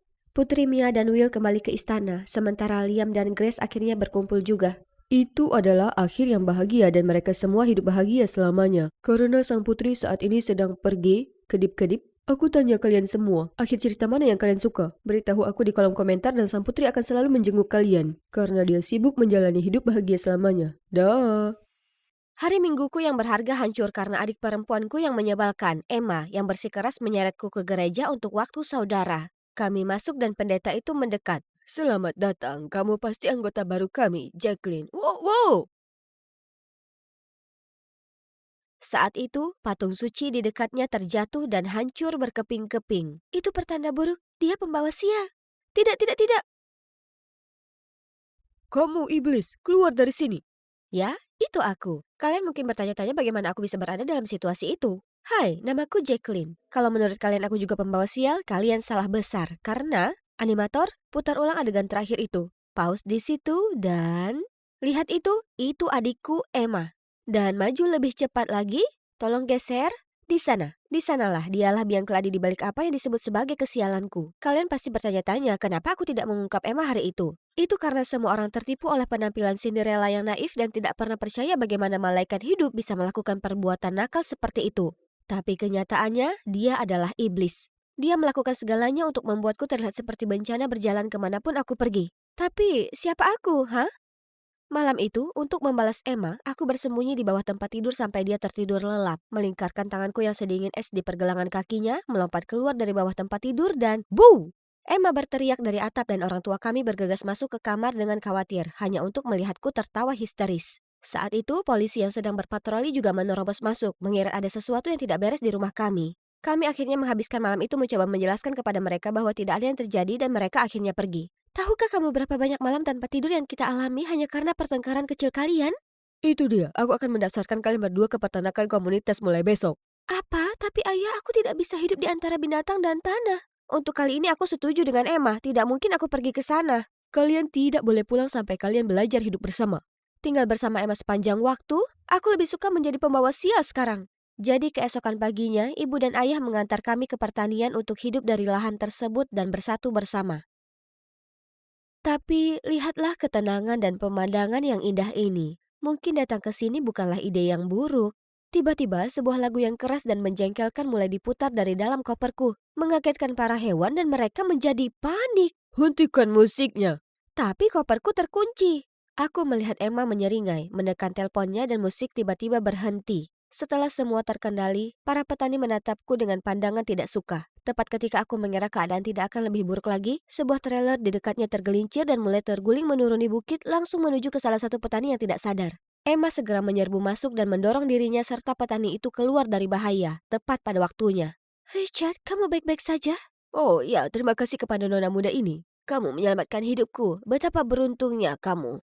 Trailer itu sudah lama tergeletak di sana tanpa masalah. Kenapa tiba-tiba rusak sekarang? Oh, itu adikku. Dia punya reputasi membawa kesialan kemanapun dia pergi. Aku minta maaf atas namanya. Tidak. Jangan dengarkan dia. Dia jahat. Itu bukan sesuatu yang harus kamu katakan pada adikmu. Lihat dia, bagai bidadari. Emma segera mengaktifkan kekuatan manipulasinya. Oh, ayo, kami punya kamar terbaik untukmu. Hei, bagaimana denganku? Keesokan paginya aku disuruh memerah susu sapi sementara Emma bahkan tidak perlu mengangkat satu jari pun, hanya berkeliling dan membuat prank padaku. Dalam keadaan panik seorang pria muncul dan membantuku. Apa yang terjadi di sini? Semua selangnya sudah terlepas. Aku minta maaf soal itu. Itu lelucon bodoh kakakku yang membuatku terlihat seperti orang yang sial. Menarik. Oh, baiklah, kita akan menyerahkan susu sapinya sampai kita mendapatkan penggantinya. Susu tangan itu akan memakan waktu lama. Emma harus membayar. Hei, tidak perlu itu. Aku akan membantumu. Ngomong-ngomong, aku Sam. Dia memberikan senyuman paling cerah dan aku langsung merasa lebih baik. Aku Jacqueline, terima kasih sudah membantuku, tapi tombol mana yang harus aku tekan untuk mendapatkan susu? Sam tertawa terbahak-bahak dan aku merasa seperti orang paling bodoh di dunia. Maaf, itu lucu sekali. Oke, kamu tidak menekan tombol apapun. Kamu harus menekannya seperti ini. Saat itu Sandrine lewat dan melihat kami. Ya, siapa yang membuatmu tersenyum seperti itu, Sam? Jacqueline, kamu benar-benar sesuatu ya? Saat dia pergi, aku merasakan jantungku berdebar kencang dan melihat Sam juga tersipu. Rasanya panas sekali melihat musim panas. Jadi, Sam, berapa lama kamu akan tinggal di sini? Baru-baru ini, aku sebenarnya seorang pemain ski dari kota juga. Tapi aku datang ke sini karena beberapa hal. Ayo, kita jual susunya. Sam dan aku kemudian berjalan ke pasar yang ramai. Yang mengagetkan, pelanggan sangat ingin mendapatkan susu kami. Aku siap dapat uang tunai pertama dengan susah payah ketika tiba-tiba, You'd better watch out, you'd better not buy, better not drink this milk right here. Jinxie Jacqueline coming to town. Kerumunan ramai karena khawatir atas susu kami. Sebenarnya kukira orang lain adalah sang pembawa sialnya. Soalnya susu kita sangat segar hari ini. Semua berkat jimat keberuntunganku Jacqueline. Dia dan aku bekerja sepanjang pagi untuk memerah susu sapi dengan tangan. Berkat perkataan Sam, penonton kembali heboh. Semudah itu, susunya terjual habis hanya dalam beberapa jam. Wuhu! Namun ketika kami sampai di rumah, orang-orang mulai memuji Emma karena membawa keberuntungan bagi bisnisnya. Sebenarnya Sam dan akulah yang memerah susu sapi. Dan Sam melakukan sebagian besar pekerjaan berat. Dia tidak ada hubungannya dengan ini. Ruangan itu tiba-tiba terasa canggung dan orang-orang mulai membuang muka. Cuma Sandrine yang peduli untuk mengenali kami. Jadi begitu, kalian berdua adalah tim yang hebat. Bagaimana dengan kita? Aku pikir kita menjadi tim yang lebih baik. Lepaskan aku dasar brengsek. Aduh, semangat sekali. Ya ampun, apa kamu baik-baik saja? Kenapa kamu bertingkah liar, Jacqueline? Aku baik-baik saja. Dia mungkin agak kedinginan saat ini, tapi dia akan segera bersikap hangat padaku. Benarkan, Tuan Putri? Emma segera menatapku dengan tatapan maut. Adam, kenapa kau ada di sini? Aku di sini untukmu, kakak tersayang. Ibu dan ayah sangat khawatir saat kembali ke rumah. Astaga, keduanya berhubungan, tapi mereka tidak mirip. Ya, itu menjelaskan kenapa ketegangan mereka membakar ruangan. Hentikan kalian berdua, selalu saja ribut. Ini sudah malam. Jacqueline, maukah kamu pergi dan mengunci pintu gerbang? Oh, ya, tentu saja. Namun sebelum aku sampai di gudang, tiba-tiba ada tangan yang menarikku kembali. Jauhkan wajahmu dari Adam, dia milikku. Oh begitu, kamu jatuh cinta padanya ya? Sayang sekali karena dia sepertinya malah menyukaiku, kakak. Beraninya kamu? Emma berlari di depanku menuju kandang, menyalakan semua lampu, meniup peluit yang memekakkan telinga, dan domba-domba itu menjadi liar lagi. Aku mati-matian mencoba menghentikan kawanan panik tetapi tidak ada gunanya. Hanya ketika para petani muncul dan membiarkan anjing gembala melakukan pekerjaannya, suasana menjadi terkendali. Ini semua salahmu, kamu tidak memberi kami apa-apa selain nasib buruk dan kekacauan. Itu tidak benar, aku mencoba membantu, sementara masalah ini dibuat Emma. Berhentilah menyalahkan dan mulailah belajar sopan santun. Aku tercengang. Di belakang Richard, Emma menyeringai licik. Dia menang kali ini, tapi tidak lama. Karena bagaimana kalau aku mencuri gebetan Emma alias Adam tepat di hadapannya? Sebenarnya aku tidak perlu mencuri apapun karena Adam selalu menemukan jalan ke arahku terlebih dahulu. Dan dia juga mengajak Sam. Sepertinya ada sesuatu yang terjadi di antara mereka dan mereka terus berjuang untuk mendapatkan perhatianku. Mereka menghujaniku dengan makanan, berebut kursi di sebelahku saat makan malam, dan tidak mengizinkanku mengangkat apapun. Bahkan yang sangat ringan sekalipun, itu sangat menjengkelkan. Tapi melihat Emma marah-marah karena cemburu setiap kali itu sangat berharga. Suatu sore, Sam dan aku sedang memetik bunga di ladang ketika dia dengan lembut menyelipkan sekutum bunga ke rambutku. Kelihatan cocok untukmu. Lalu dia mengangkat wajahku dan mendekat. Aku sedang melayang tertiup angin musim panas, siap untuk berciuman ketika kami berdua terguncang oleh putaran mesin. Adam? Kenapa cantik mau berkencan denganku? Dia bersamaku, tidak lihat? Ya, mungkin aku dibutakan oleh cintaku padamu. Bagaimana kalau kalian berdua menunjukkan rasa cinta persaudaraan dan pergi bersama ya? Lalu aku berjalan pergi, hanya untuk melihat kepala pirang Emma mencuat dari bunga. Hei Adam, setelah dipikir-pikir lagi aku ingin pergi bersamamu, apa kau mau? Saat berkendara pergi, aku bisa melihat Emma marah dan Sam dengan mata sedih mengikutiku. Tapi masalahnya, ini sangat canggung. Aku tidak ingin menggoda jika tidak ada Emma dan dia, ya, aku tidak tahu. Tidak tahan lagi, jadi aku menyuruhnya untuk mampir ke toko pakaian acak ini dan memaksa dia mencoba setelan mewah ini. Wah, kamu bisa kelihatan keren juga ya. Apa biasanya aku tidak terlihat keren? Ya, kamu terlihat seperti hooligan. Apa itu kegembiraan sejati yang kulihat di wajahmu? Apa? Aku selalu tersenyum. Oh, benarkah saat itu kamu dan Sam sudah siap untuk saling menggigit kepala? Kamu tidak tahu apa-apa tentang kami, Jacqueline. Aku tahu kamu menyukai dia, tapi aku tidak akan pernah membiarkan kalian berdua bersama. Tidak kali ini. Kami kembali ke peternakan dan melihat Emma menunggu kami. Semuanya gelisah. Dasar gembel, apa Sam tidak cukup bagimu? Sekarang kamu juga ingin merebut hati Adam? Dan kamu hanya cemburu karena Adam tidak menyukaimu. Benar, aku hanya tertarik pada Jacqueline. Dia dan Sam tidak pernah bersama. Jadi berhentilah mencampuri urusan kita. Emma tidak dapat berkata-kata. Untuk pertama kalinya, dia kelihatan begitu rentan, lalu bergegas pergi sambil menangis. Lihat yang kamu lakukan, bro. Mempermainkan hati Emma dan Jacqueline adalah pukulan telak. Kaulah yang bicara, bukankah masalah Karen adalah pukulan telakmu? Karen? Karen siapa? Karen adalah orang yang kamu sukai, aku tidak ada hubungannya dengan dia. Sudah waktunya kamu melupakannya. Bukan itu yang dikatakan Karen. Dia bilang padaku kamu merayunya. Dan kamu meninggalkannya saat dia jatuh cinta padamu. Dia berbohong, oke? Dia ingin memanfaatkanmu untuk melawanku. Aku tidak pernah sekalipun membalas perilaku obsesifnya. Aku hanya ingin meninggalkan segalanya dan menikmati hidupku di sini bersamanya. Jadi Adam, tolong biarkan kami begitu saja. Sayang sekali, dia malah menyukaiku. Kau tak lihat dia tidak peduli jika saudarinya menyukaiku. Dia tetap memilihku dibandingkan kamu. Sial, kata-kata itu sangat memukulku. Aku tidak menyadari apa yang telah kulakukan pada Emma selama ini. Saatnya mengakhiri semua konflik saudara yang konyol ini. Teman-teman, berhenti. Kalian saling menyakiti sama seperti Emma dan aku. Jacqueline, sebrengsek ini mempermainkanmu dan Emma. Dia layak dipukul. Tidak, Sam. Aku juga bukan orang yang polos. Aku juga memanfaatkan Adam untuk membalas Emma. Kamu apa? Aku tahu, tapi semua balas dendam kecil ini tidak membawa kebaikan sedikit pun bagi kita. Tidak ada yang menang sama sekali. Dan sejujurnya, aku menyesal telah menyakiti Emma. Kalian juga harusnya begitu. Kamu ingin anak emas ini melepaskan egonya yang setinggi langit? Ya, semoga berhasil. Aku bukan anak emas, Adam. Apa kamu bercanda? Dengan semua kesuksesan dan piala skimu, ibu dan ayah bahkan tidak bisa melihatku di balik semua itu. Saat kamu meninggalkan rumah, mereka ketakutan dan membuatku pergi mencarimu. Kamu tahu alasan aku berhenti main ski dan meninggalkan rumah? Karena ibu dan ayah tidak berhenti menekanku. Itu membuatku tercekik. Setiap kali aku berdiri di arena, seluruh tubuhku bergetar hebat. Aku bukanlah manusia sempurna dan aku tidak ingin mengalihkan perhatianmu. Aku minta maaf kalau kamu merasa begitu. Ya, aku tidak tahu. Kamu bisa memberitahu kami yang kamu alami. Ke siapa? Ke ibu dan ayah? Mereka yang terus mendorong dan mengomel? Maaf, aku tidak ada untukmu. Akulah yang jahat. Baiklah, kalian berdua bisa menyelesaikan ini. Sekarang permisi, aku punya konflik saudara sendiri yang harus diselesaikan. Aku hendak pergi ketika kami mendengar Emma berteriak. Api! Api, tolong! Kami segera bergegas menghampirinya dan api sudah menyambar tumpukan jerami. Nyala api itu menyebar dengan cepat. Aku tidak sengaja menjatuhkan lampu minyak. Apa yang kita lakukan sekarang? Panggil pemadam kebakaran. Adam, bawa semuanya ke sini. Kami berdua akan pergi mengambil air. Ayo, ayo, ayo. Sam dan aku berusaha sekuat tenaga menuangkan ember demi ember air, tapi itu hanya menghentikan penyebaran api, bukan memadamkannya. Kami hampir kehabisan tenaga ketika para petani datang bersama petugas pemadam kebakaran. Dan untungnya setelah setengah jam, semuanya terkendali. Phew. Tapi kemudian para petani mulai mengelilingiku. Itu karena ulahmu, kan? Setiap kali insiden terjadi, kamu selalu ada. Kebetulan, aku pikir tidak.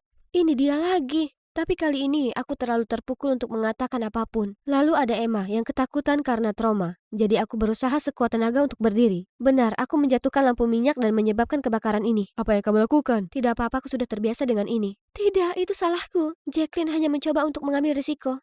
Faktanya, selama ini akulah yang melakukan semua kerusakan dan menyalahkan Jacqueline. Apa ini nyata? Emma membelaku?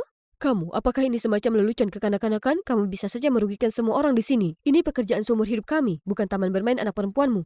Aku benar-benar minta maaf. Sudah cukup. Besok pagi kalian berdua harus pergi dari sini. Selamanya. Kami tidak punya pilihan selain menelpon orang tua kami untuk menjemput kami. Sementara itu aku harus mengemas barang-barangku. Hei, aku tahu aku sudah jahat padamu sejak lama. Jadi, kenapa kamu masih melindungiku? Aku hanya bosan dengan pertengkaran kecil-kecilan. Lagi pula aku merasa tidak enak karena mencuri Adam darimu. Aku tidak punya perasaan apapun padanya, dan menurutku dia juga tidak jatuh cinta padaku. Aku hanya ingin mengerjaimu. Sudah kuduga, sebenarnya aku pernah mendengar kalian membicarakan itu, dan itu membuatku sadar.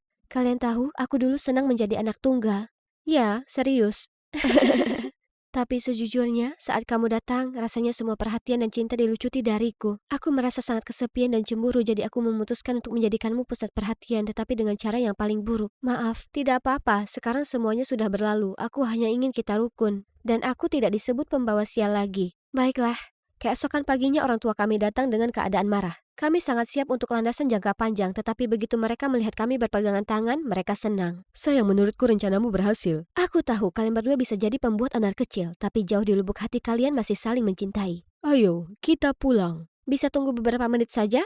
Aku tidak ingin pergi tanpa mengucapkan selamat tinggal pada Sam, tapi kenapa dia lama sekali? Kalau begitu, aku harus pergi. Sam akhirnya muncul. Tunggu, aku bergegas keluar dari mobil dan berlari untuk memeluknya erat-erat. Kupikir kamu tidak datang untuk selamat tinggal. Bagaimana tidak, apalagi saat kamu melupakan hal terpenting. Serius? Apa itu? Itu aku, kamu bodoh. Oh, kamu akan kembali ke kota? Ya, aku punya alasan untuk kembali sekarang ke kota untuk bermain ski. Dan apa itu? Itu kamu. Tiba-tiba sebuah pohon tumbang tepat di samping kami dan merusak kotak surat, menyebabkan semua surat berterbangan. Haha, kamu benar-benar sial ya? Hei, pohon itu sudah busuk. Dan bukankah tidak mengenai kita berarti sebenarnya aku beruntung? Aku hanya bercanda. Hai, aku Vicky, anak tunggal seorang miliarder. Juga pewaris tunggal dari generasi ketiga bangsawan Inggris. Saat tumbuh dewasa, aku selalu disebut bayi Nepo. Tapi ini sungguh tidak adil. Jika aku harus merangkum seluruh hidupku dalam satu kalimat, itu adalah, ya, itu tidak berjalan sesuai rencana. Sebelum kita mulai, yuk like dan subscribe. Aku dulu hidup sebagai seorang putri. Staf rumahku siap sedia sepanjang waktu untuk memenuhi semua kebutuhanku. Dan keputusan besar yang harus kuambil setiap hari adalah memilih mobil mana yang akan kugunakan untuk pergi sekolah. Namun, aku bukanlah Regina George yang diinginkan semua orang. Aku ramah kepada semua orang dan serius dengan pendidikan serta bakatku. Sejak usia dini, aku suka sekali pada seni lukis. Ayahku bahkan mengundang para superstar dunia ke rumah hanya agar mereka bisa berpose untukku. Lalu, seperti tersambar petir, ayahku terlibat dalam gugatan hukum yang berantakan dan berakhir di penjara. Akibatnya kami harus mengucapkan selamat tinggal pada semuanya. Ya, rumah besar, para staf, tapi yang paling menyakitkan adalah kehilangan Brad, putra kepala pelayan yang kebetulan adalah pacarku. Sayangku, aku akan mengumpulkan bintang-bintang dari langit jika itu menuntunku kembali padamu. Ya, seorang gadis harus bertahan hidup. Jadi kulakukan yang harus kulakukan. Aku menjual semua pakaian dan perhiasan kesayanganku. Tapi astaga, semua Prada, Gucci, dan Tiffany itu masih belum cukup untuk menutupi biaya hidup seminggu di Hotel Bintang 5. Hei, gunakan ini. Nona, kartu Anda ditolak. Jelas Anda tidak punya dananya cukup dan karena itu Anda harus pergi. Maaf? Itu sangat tidak sopan, tidak tahu berterima kasih. Aku dulu salah satu pelanggan terbaik mereka. Bukan berarti aku adalah si penipu kedua seperti Anda atau semacamnya. Jadi begitulah aku berakhir di sini, di bawah jembatan yang penuh dengan para tunawisma, dengan putus asa menunggu Brad kembali padaku. Sementara itu, setidaknya aku masih punya lukisan-lukisanku yang mungkin bisa menjadi tiket keluar dari sini, bukan? Tapi, ya Tuhan, lihatlah, orang-orang itu terus mengambilnya untuk memukul kecoa. Sementara yang lain bahkan menggunakannya sebagai kayu bakar. Lalu suatu hari, saat perutku berdebat denganku karena kekurangan makanan, kelompok amal ini muncul. Mereka datang untuk membagikan makanan ke para tunawisma. Aku bergegas berdiri untuk meminta makanan tapi dihentikan oleh wanita ini. Lihat pakaianmu yang mencolok itu, tidak boleh mengambil makanan dari orang yang membutuhkan, sangat tidak pantas. Tidak, aku juga tunawisma. Saat itu juga, aroma lelabo santal 33 memenuhi udara. Dan seorang wanita mewah muncul dari kerumunan. Dia mengusir wanita yang kejam itu, lalu memeriksa lukisanku. Apa kamu melukis ini? Ya, aku sudah melukis sejak kecil. Aku sudah melukis semua orang dari Taylor Swift hingga Ronaldo. Sangat mengesankan. Aku Diana, seorang janda kaya raya. Bagaimana kalau kamu tinggal bersamaku dengan imbalan berbagi keahlian artistikmu dalam potret harianku? Aku terdiam beberapa detik, lalu langsung menyetujuinya. Aku jelas ditakdirkan untuk menjadi kaya, jadi aku sepertinya tidak bisa menghindari takdir. Aku tiba di villa, berpikir bahwa ini luar biasa dan akhirnya aku bisa kembali berdiri. Tapi kemudian euforia itu digantikan dengan pukulan yang menyakitkan saat Diana memperkenalkanku pada tunangannya. Brad? Tepat setelah perkenalan yang canggung itu, aku menarik Brad dan melabraknya. Bagaimana bisa kau mengkhianatiku? Akan kuberitahu Diana. Kita sudah putus, lagi pula punya mantan itu normal. Jika kamu bilang ke Diana aku mantanmu, kamu yang akan diusir, bukan aku. Aku tidak percaya keberanian pria ini, dan kalian tahu kita tidak pernah putus. Aku tidak bisa menghabiskan waktu bersama pria brengsek ini. Jadi kulukis potret Diana sebagai ucapan terima kasih lalu pergi selamanya. Hanya dia sangat menyukai lukisanku. Mengingat kembali hari-hari suram di bawah jembatan itu, aku menyadari. Ya, Brad ada di sini, tapi begitu juga tempat tidur hangat, makanan terjamin dan seseorang yang benar-benar menyukai karya seniku. Tempat ini cukup besar untuk menghindarinya, kan? Sejauh ini baik-baik saja, ya, sampai suatu hari. Yang kulakukan hanyalah meminta pembantu untuk mengambilkan kuas cat bersih ketika seorang pria marah-marah padaku. Kamu punya kaki, lakukan sendiri. Siapa kamu bicara seperti itu padaku? Sebentar lagi jadi pemilik rumah ini, ada masalah? Jangan ganggu dia, lagi pula itu memang tugas staf di sana. Ruangan tiba-tiba penuh ketegangan saat Brad dan pria itu saling memandang dengan tatapan permusuhan. Lalu pria itu berjalan pergi. Tiba-tiba Brad menarikku ke pojok. Vicky, maafkan aku menyembunyikannya darimu, tapi aku tidak punya perasaan pada Diana. Aku di sini untuk memata-matainya karena dialah alasan ayahmu dipenjara. Aku di sini untuk menemukan bukti dan mendapatkan kembali kehormatannya. Wow, apa? Aku tahu ini sulit dipercaya, tapi aku butuh kerjasama darimu. Pria itu adalah Charles, putra Diana. Dia akan mengacaukanku, tapi kita harus menghentikannya sebelum dia melakukannya. Sekarang masuk akal, aku tahu Brad benar-benar mencintaiku dan tidak akan memilih wanita tua daripada aku. Lalu dia memberitahuku rencananya, dia akan terus merayu Diana dan membujuknya agar aku mau menjadi pengajar Charles. Sambil harus berteman dengannya untuk mendapatkan informasi darinya. Aku merasa agak gugup, tapi kesempatan untuk membersihkan nama ayah membuatku tidak ragu. Namun Charles bukan tipe yang mudah didekati.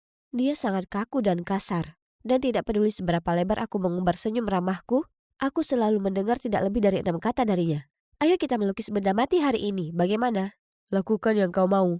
Aku berusaha sebaik mungkin mengajarinya, tetapi dia hanya mencoret-coret halaman dan selalu menghasilkan gambar terburuk yang pernah kulihat. Lalu suatu hari, dia tiba-tiba bersikeras untuk menggambar di luar ruangan dan melukisku. Jadi rencanaku berhasil. Hore! Aku berdiri dengan penuh semangat di depan teluk jendela dan berpose elegan. Panas sekali berdiri di sana, tapi aku bertahan demi sebuah karya seni. Tapi sudah 4 jam berlalu dan dia sepertinya belum selesai. Aku tidak tahan lagi, jadi aku bergegas ke arahnya dan terhenyak melihat kanvasnya masih benar-benar kosong. Aku marah sekali. Tenang, Vicky. Mungkin Charles seperti bawang dengan banyak lapisan menunggu untuk dikupas. Jadi kuputuskan melakukan pendekatan yang lebih psikologis. Aku meminta buku foto Charles dan Diana dan melihat sebuah foto keluarga. Ini pasti ayah Charles. Aku akan melukisnya dengan harapan bahwa sikap penuh perhatian ini akan menyentuh hatinya. Di hari ulang tahun Charles, aku dengan senang hati memberinya lukisan yang dibingkai dengan indah. Tak disangka, begitu melihatnya, wajahnya menggelap dan matanya berapi-api. Dengan marah ia melempar lukisan itu ke tanah dan berteriak padaku. Menghilanglah, aku tidak tahan denganmu. Ah, apa? Baiklah.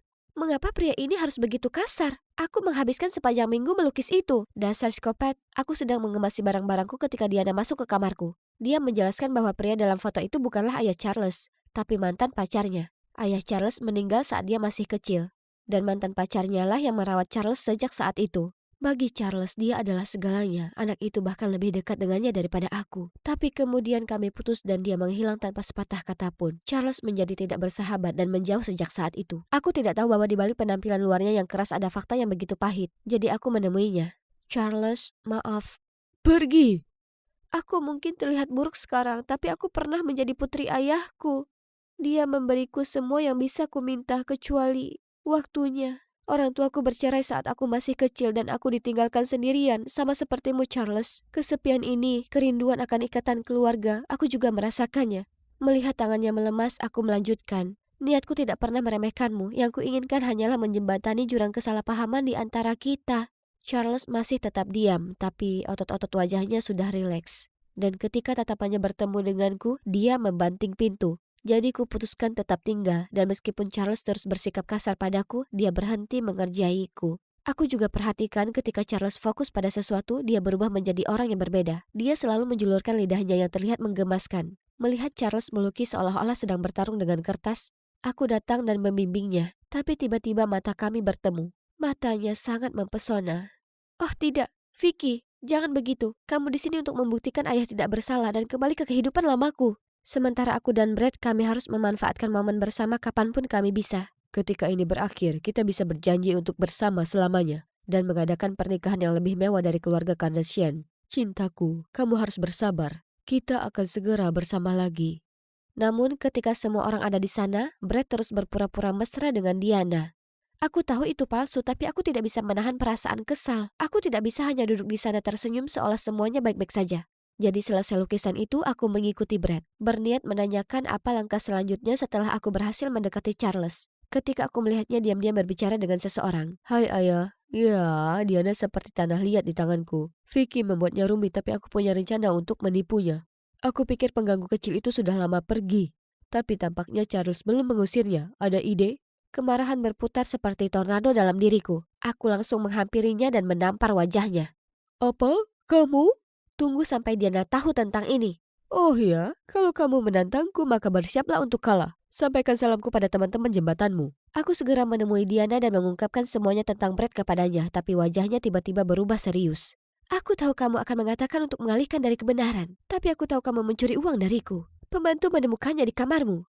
Mencuri? Apa? Apa yang kamu bicarakan? Lalu aku melihat Brett dan melihatnya menyeringai. Si dalang licik itu. Sebelum aku bisa mencoba membela diri, seorang staf masuk tergesa-gesa dan menyerahkan surat kepada Diana. Charles hilang. Semua orang panik dan tidak mau mendengarkanku. Kekacauan ini membuatku tak berdaya karena barang-barangku dibuang keluar villa. Aku berakhir kembali di tempatku memulai dan mengalami kehancuran total.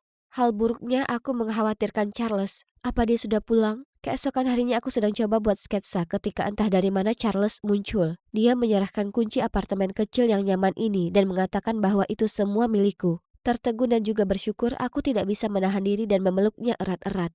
Ngomong-ngomong, kemana kamu pergi? Tidak kemana-mana, rasanya sesak, jadi aku pergi. Kali ini Charles bersikap sangat berbeda padaku. Dia mengunjungiku setiap hari dan bahkan membantuku menjual lukisanku. Seiring berjalannya waktu perasaanku padanya tumbuh dan kami mulai berkencan. Hubungan kami dipenuhi dengan kehangatan dan kasih sayang. Dan setiap momen yang kami habiskan seperti mimpi menjadi nyata. Hanya saja aku merasa sangat bersalah karena merahasiakan masa lalu hubunganku dengan Brett darinya. Tapi ketakutan akan kehilangannya terus menghantuiku. Jika dia tahu aku mendekatinya dengan motif tersembunyi di awal, dia akan membenciku selamanya. Tapi setidaknya aku harus beritahu sesuatu.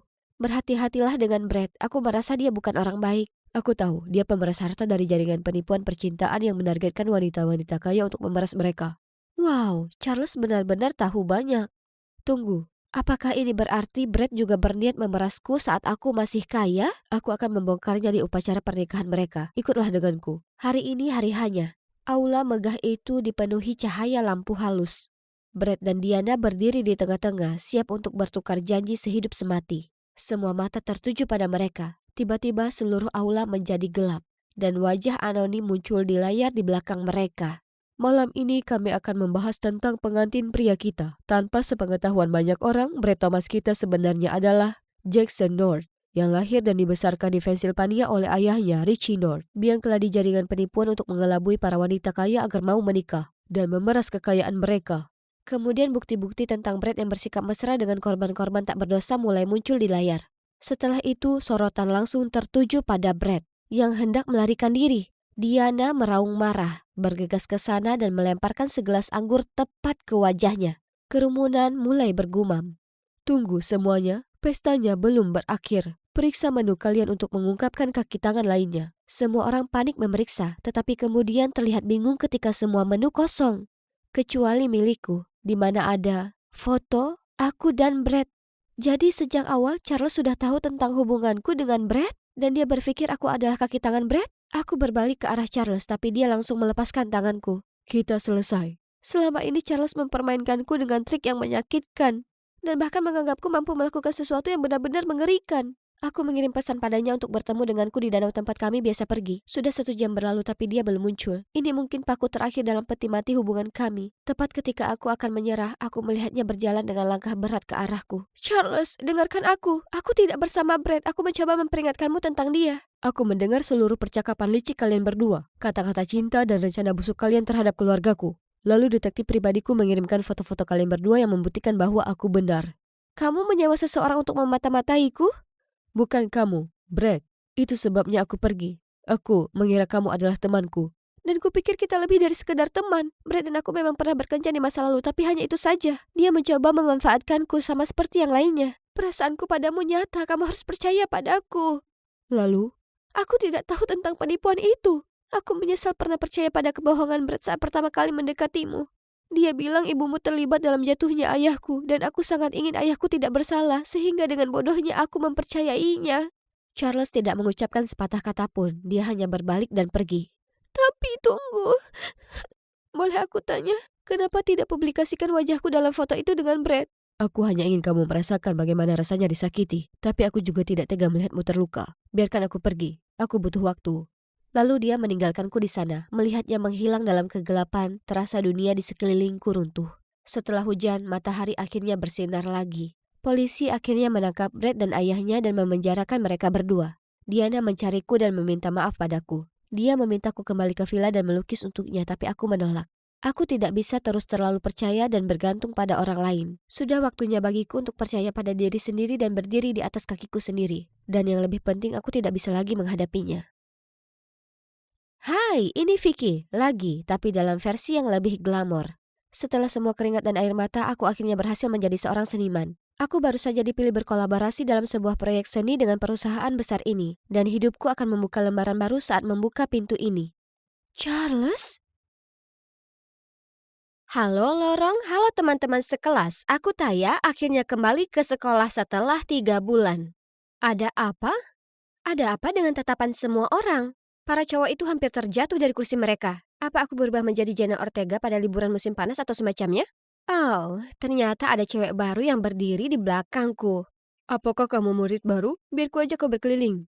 Oh, teman-teman, bukankah mereka melupakan sesuatu? Pacar mereka yang sekarang? Yang mana mereka bisa pacaran semua karena aku. Pokoknya, aku Taya, alias penguntit. Penguasa segala informasi di sekolah. Cukup beri aku nama lengkap dan sebagian uang saku kalian, dan aku bisa menggali informasi orang yang kalian suka. Para idiot ini hanya membuat pacar mereka terkesan karena bakatku yang luar biasa. Dan sekarang mereka semua menyukai si Mira ini. Apa mereka tidak punya rasa malu? Berbeda denganku, begitu aku menyukai seseorang, mataku tidak akan kemana-mana. Satu-satunya pria di hatiku adalah Colin. Dia sangat manis. Dia memiliki lingkaran cahaya yang bersinar ketika dia bermain basket. Dan yang paling penting, dia sangat tampan. Tapi aku belum memberitahunya bagaimana perasaanku. Karena seperti yang bisa kalian lihat, dia tidak kekurangan penggemar. Dan sepertinya tidak ada yang membuatnya terkesan. Jadi aku masih mencoba mencari cara terbaik untuk menarik perhatiannya. Kegembiraanku sehari-hari adalah dengan diam-diam mengamatinya dari jauh. Tapi tunggu, apa yang terjadi dengan mobilnya? Ada apa dengan coretan konyol itu? Finn, si pembuat onar dan antek-anteknya berdiri di dekatnya sambil menertawakan Colinku. Para anak nakal terkenal itu entah kenapa tampaknya berhasil menyiksa Cole yang malang. Jadi sekarang kamu seorang pengacau ya, Finn?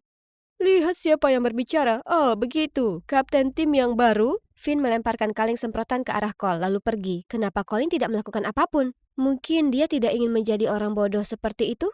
Kalau begitu biarkan aku yang menangani ini. Aku tahu persis apa kelemahannya. Beberapa hari kemudian, aku diam-diam menaruh sebuah kotak kecil di loker Finn dan menyaksikan antek-anteknya dengan penuh semangat melongo melihatnya. Mereka pun pasti takjub karena lelaki besar mereka akhirnya mendapatkan waktu pengakuan cinta ya. Finn dengan sombong membuka kotak itu, tapi kemudian ketakutan dan melemparkannya ke udara. Kecoa itu melarikan diri dan merajalela melintasi lorong. Benar-benar kacau total. Dasar sekelompok pengecut. Oh, dia akhirnya menemukan catatan yang aku lampirkan. Finn marah dan berteriak bahwa dia akan menemukan penghasutnya. Aku dapat melihat Colin keluar dari kerumunan. Andai saja dia tahu apa yang aku lakukan untuknya, dia pasti akan sangat terkesan. Tapi, tidak. Finn tidak menghiraukan peringatanku dan terus mengganggu Colin.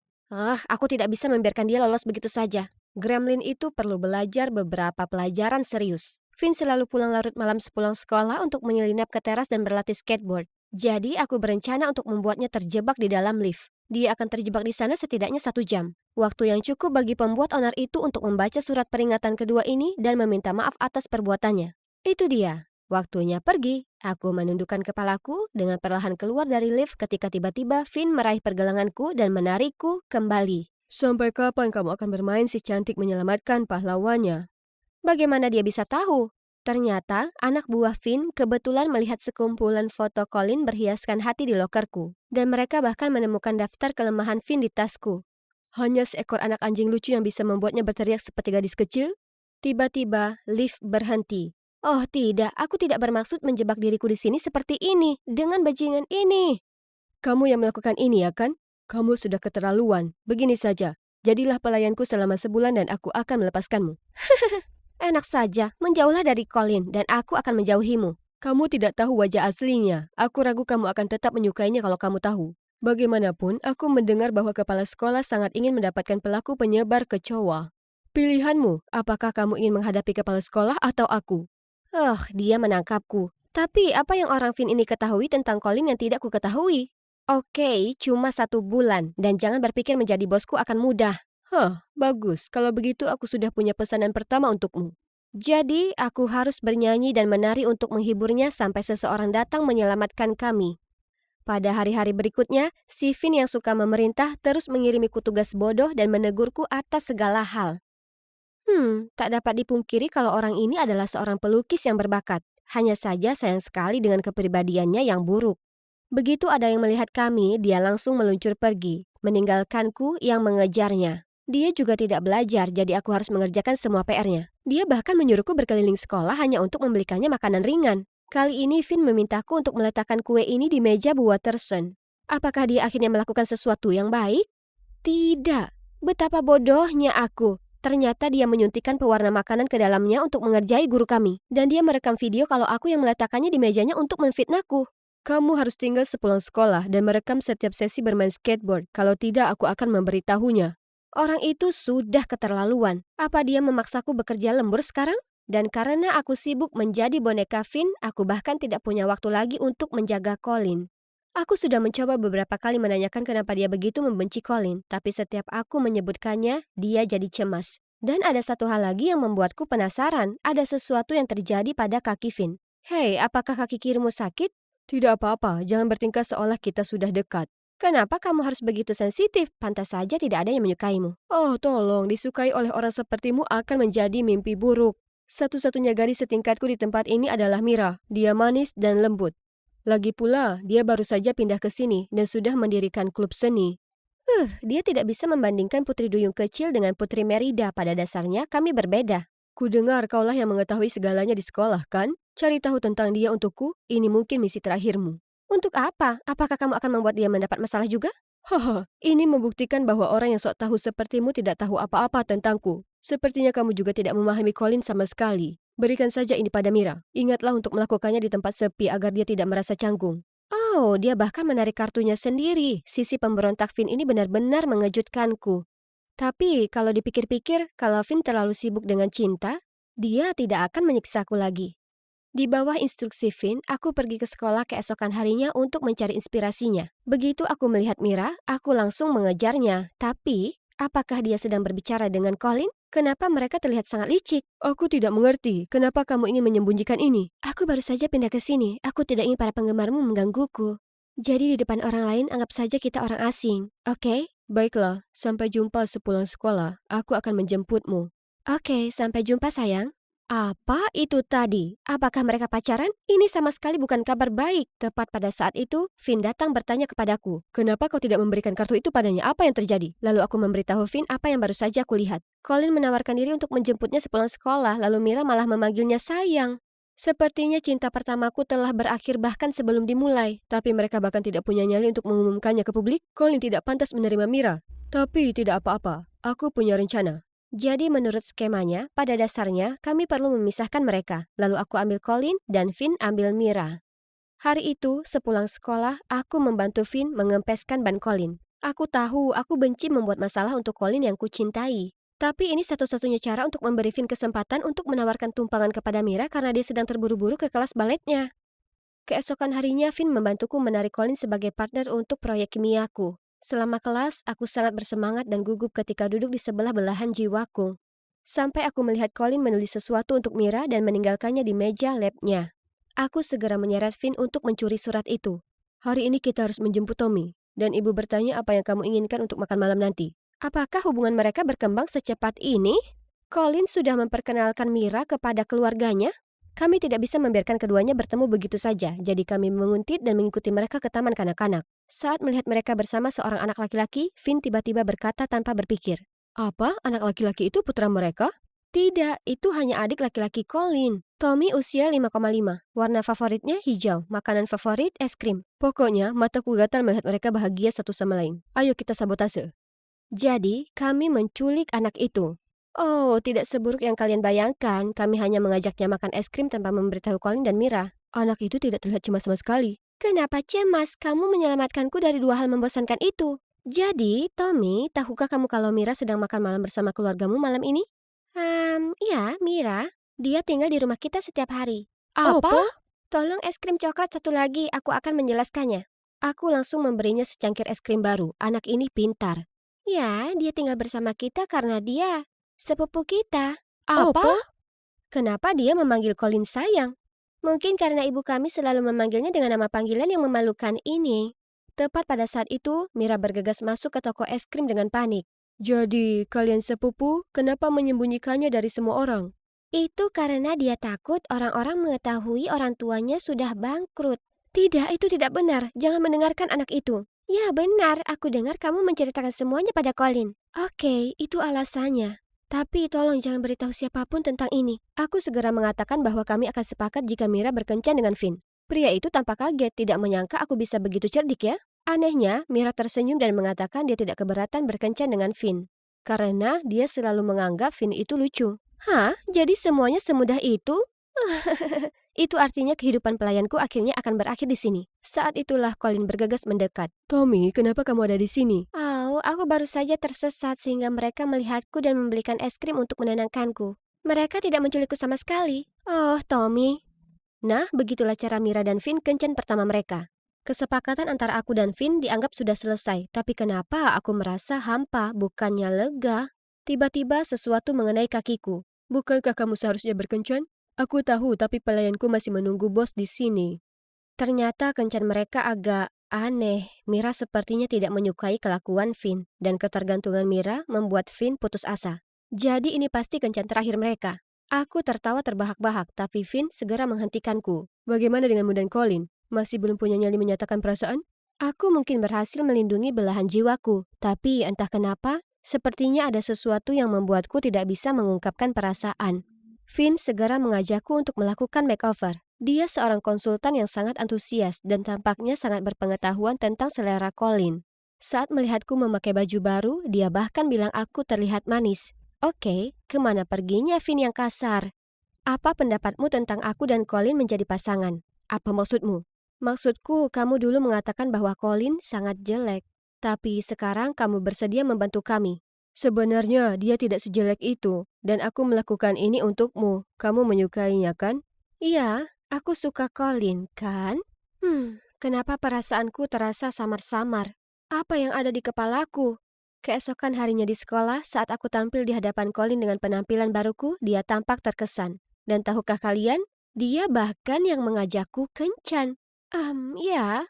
Tapi aku tidak yakin aku bisa bertahan sepanjang kencan dengan gaun ketat dan sepatu hak tinggi yang sangat merepotkan ini. Selama kencan kami, Colin bersikap manis dan perhatian seperti yang kuharapkan. Tapi anehnya, hal itu tidak membuatku tergerak sama sekali. Apa karena aku terlalu fokus menjaga keseimbangan dengan sepatu hak tinggi bodoh itu? Toya, apakah kamu ingin menjadi pacarku? Jika dia menanyakan hal ini padaku sebulan yang lalu, aku akan melompat kegirangan dan menjawab iya. Tapi saat ini, aku hanya berdiri diam. Jadi begitu. Aku sangat menyukai versimu yang ini, tapi penampilanmu sebelumnya mungkin lebih cocok. Kamu lebih nyaman dan ceria saat dekat Finn. Oh, Finn, aku tidak sadar dia selalu ada di pikiranku sampai sekarang. Aku ingin sekali terbebas darinya, tapi sekarang hanya dia yang ada di pikiranku. Penasaran, aku bertanya kepada Colin kenapa Finn tidak menyukainya, dan akhirnya aku menemukan kebenarannya. Ternyata, mereka dulunya berteman dan pernah satu tim basket bersama. Finn adalah pemain terbaik saat itu, tapi pada suatu latihan, dia melakukan lompatan tinggi ketika Colin juga melompat untuk mendapatkan bola. Mereka bertabrakan dan Finn mengalami cedera lutut, yang mengakhiri impian bola basket profesionalnya. Colin kemudian menjadi pemain bintang, sementara Finn berubah menjadi pemberontak dan membenci Colin sejak saat itu. Masih merasa bersalah, Colin rela menanggung semua siksaan yang dilakukan Finn kepadanya. Itulah kenapa Finn selalu menyusahkanmu. Dia masih memberiku perubahan, agar sesuai dengan gayamu dan menjadi sesuatu yang dekat denganmu. Oh, itu menjelaskan kenapa kamu sepertinya sesuai tipeku. Dia mengenaliku dengan sangat baik. Tapi Taya, kamu menyukai Finn, kan? Jika demikian, kamu harus pergi dan memberitahunya. Itu sangat memukulku. Mungkin selama ini aku berusaha menyangkalnya, tapi aku benar-benar merasa paling nyaman berada di dekat Finn dan aku rindu berkumpul dengannya. Tapi sepertinya dia menyukai seseorang yang lembut dan girly seperti Mira. Sepertinya kamu harus mencari tahu sendiri. Jadi aku mengumpulkan seluruh keberanianku dan datang ke taman skate untuk mencari Finn. Dia melihatku dari jauh. Hei, bagaimana kencanmu? Kamu lihat, aku tidak menyangka kamu akan kembali secepat ini. Aku tahu tentang rahasia antara kamu dan Colin dan bagaimana kamu kehilangan kesempatan menjadi pemain bola basket profesional. Jika sahabatku membencinya, aku juga membencinya. Sebenarnya aku tidak membencinya, aku hanya benci betapa tidak bergunanya diriku. Jangan membicarakan dirimu seperti itu. Kamu tahu kalau kamu sangat berbakat, kan? Kamu itu cowok pertama yang aku temui yang bisa bermain skating, melukis, dan juga tampan pada saat yang sama. Jadi lebih percaya diri ya. Kau tahu belum pernah ada orang yang melihat hal-hal baik seperti itu dalam diriku sebelumnya. Tapi ini tidak masalah karena kamu menyukai Colin. Aku memang menyukai Colin, tapi kami menyadari bahwa kami sebenarnya bukan pasangan yang cocok. Setelah keheningan yang canggung, kami berdua mengangkat suara kami secara bersamaan. Kamu tahu? Oh, kamu duluan. Aku akan mendengarkan. Sepertinya aku menyukaimu. Baiklah. Itu juga yang mau kukatakan. Biarkan aku menjadi pelayanmu kali ini. Siapa yang menelpon jam segini? Ola, kakakmu akan menikah akhir pekan ini. Jadwalkan untuk datang. Saudariku Rowan akan mengadakan apa sekarang? Dia belum pernah berkencan dan baru berusia 19 tahun. Apakah masih mendengarkan, Ola? Tentu saja kau sudah punya pacar sekarang, jadi ajaklah dia. Pacar? Ya, benar. Seolah aku tak sibuk dengan sekolah akhir-akhir ini. Tak peduli apapun yang kulakukan, di mata ibu aku selalu jadi anak pemalas yang sering berpesta dengan laki-laki. Sementara Rowan anak penurut dan pekerja keras. Kau tahu, orang tuaku sudah lama bercerai, jadi aku tinggal bersama ayahku di Atlanta dan ibu serta kakakku Rowan tinggal di pinggiran kota Denver bersama nenek. Sudah lama sekali aku tak bertemu dengannya, jadi aku tak keberatan untuk mengunjunginya kali ini. Hanya saja, di mana aku bisa menemukan pria dalam waktu singkat ini? Kampung halaman tercinta sudah lama sekali. Oh, ada Paul. Maaf membuatmu menunggu. Ayo pergi, cantik. Perkenalkan pacarku, seorang mahasiswa lokal yang kutemukan di internet. Meskipun kami dalam urusan bisnis, lihatlah dia. Tampan, gagah, dan sopan. Aku beruntung sekali. Saat kami tiba di rumah, aku melihat nenek sedang menunggu di luar dengan seorang pria yang berpakaian santai. Oh, dia pasti calon iparku. Aku berlari untuk memeluk nenek. Rowan, kau sudah pulang? Mata sudah menunggumu. Wah, lihatlah pasangan kita yang dibuat di surga. Apakah dia mengira aku adalah Rowan? Aku hendak mengoreksinya ketika tiba-tiba pria itu menarikku mendekat dan berkata, "Kita memang pasangan serasi, bukan begitu sayang?" Maaf? Di mana dia meletakkan tangannya? Dan apakah penglihatannya sama buruknya dengan nenek yang mengira aku adalah Rowan? Tepat pada saat itu Rowan melangkah maju, tapi anehnya dia hanya tersenyum pada kami dan kemudian bergandengan tangan dengan Paul. Dan ini adalah pacarku, nenek. Apakah kami terlihat serasi? Ada apa dengan semua orang? Apakah aku masuk ke dalam alam semesta paralel atau semacamnya? Tiba-tiba, Rowan menyeretku ke seberang taman. Lalu dia bercerita bagaimana nenek didiagnosis menderita Alzheimer, yang telah berkembang begitu cepat belakangan ini. Artinya kadang-kadang dia lupa, dan di lain waktu dia ingat mengacaukan semua orang dan segalanya. Karena tidak ingin membuat sedih atau bingung, ibu dan kakakku memutuskan untuk bertindak sesuai dengan ingatan nenek, termasuk pernikahan ini. Tentu saja, pria bernama Mata itu bukanlah tunangan kakakku yang sebenarnya, hanya teman dekat sekelas. Tapi sekarang dia bingung pada kita berdua. Jadi peran utama dalam drama pernikahan ini milikmu sekarang. Ingatan nenek semakin memburuk. Iya, itu menyebalkan. Tapi apakah pernikahan palsu itu perlu? Membayangkan berpasangan dengan pria kasar bernama Mata itu membuatku muak. Tidak mungkin. Dengarkan kakakmu, nak. Semua orang melakukannya untuk nenek. Apa dia baru saja memanggilku nak? Oke, cukup sudah. Laki-laki ini harus tahu diri. Tapi sebelum aku melabraknya, kedua orang tuaku muncul dan mulai memberiku ceramah. Terserah. Aku tetap pada pendirianku. Pura-pura menikah itu konyol.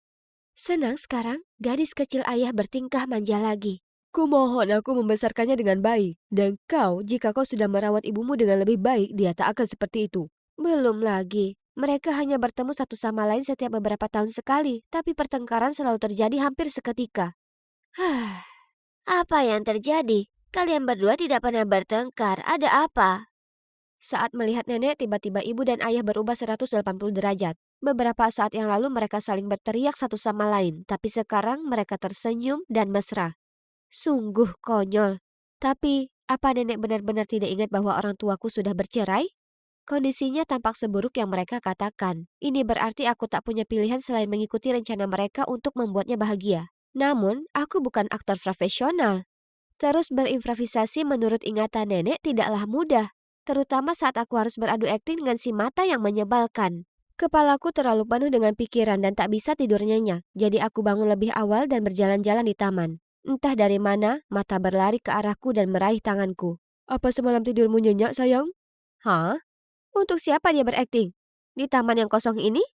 Atau ini hanya alasan untuk menyentuhku? Aku melepas paksa tanganku dari tangannya, tapi kemudian dia berani berbisik di telingaku. Shh, nenek sedang mengawasi kita dari atas. Benar-benar menyebalkan. Sementara itu, Rowan mengatakan ingin menyenangkan nenek, tapi sebenarnya ia bahkan tidak sedikit pun bersikap kooperatif. Saat makan siang, sementara aku harus memaksakan senyum saat mata menyuapiku sup, Rowan bersikap menjauh dari Paul pacarnya. Paul, kakakku juga suka disuapi. Benar, itu makanan favoritnya. Paul langsung mengerti maksudnya, jadi dia menyendok sup dan memberikannya kepada Rowan saat nenek memperhatikan dengan penuh harap. Namun entah mengapa, kakakku tampak kesal, menepis tangannya dan berkata kalau dia alergi terhadap makanan tersebut. Yang mana hal ini sungguh tak masuk akal. Nenek jelas tak puas mendengarnya, lalu berdiri dan meninggalkan meja makan. Ada apa denganmu, Rowan? Kau tak perlu terlihat begitu kesal di depan nenek. Kenapa kau tidak bisa bekerja sama dengan Paul? Memang seperti itulah Rowan dari dulu. Dia pemalu dan tak bisa membuka diri dengan mudah pada orang asing, tak sepertimu. Apa maksudnya itu? Sebelum aku sempat menjawab, ayah membelaku. Bagaimana kau bisa berkata begitu? Bukankah Allah berusaha sebaik mungkin untuk memainkan perannya dan tak membuat nenek curiga? Oh, jadi kalian berdua berbuat baik, dan kami hanya mengacaukan semuanya? Mereka lagi-lagi bertengkar. Biasanya Rowan dan aku hanya berdiri di sana dan menonton. Karena hanya nenek kami yang bisa menghentikan pertengkaran mereka dan kali ini tidak terkecuali. Begitu mereka melihat nenek, kedua orang tuaku langsung berbalik dan saling bergandengan tangan.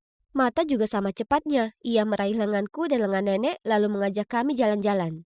Hei, siapa kau? Kenapa kau sangat ramah pada kami?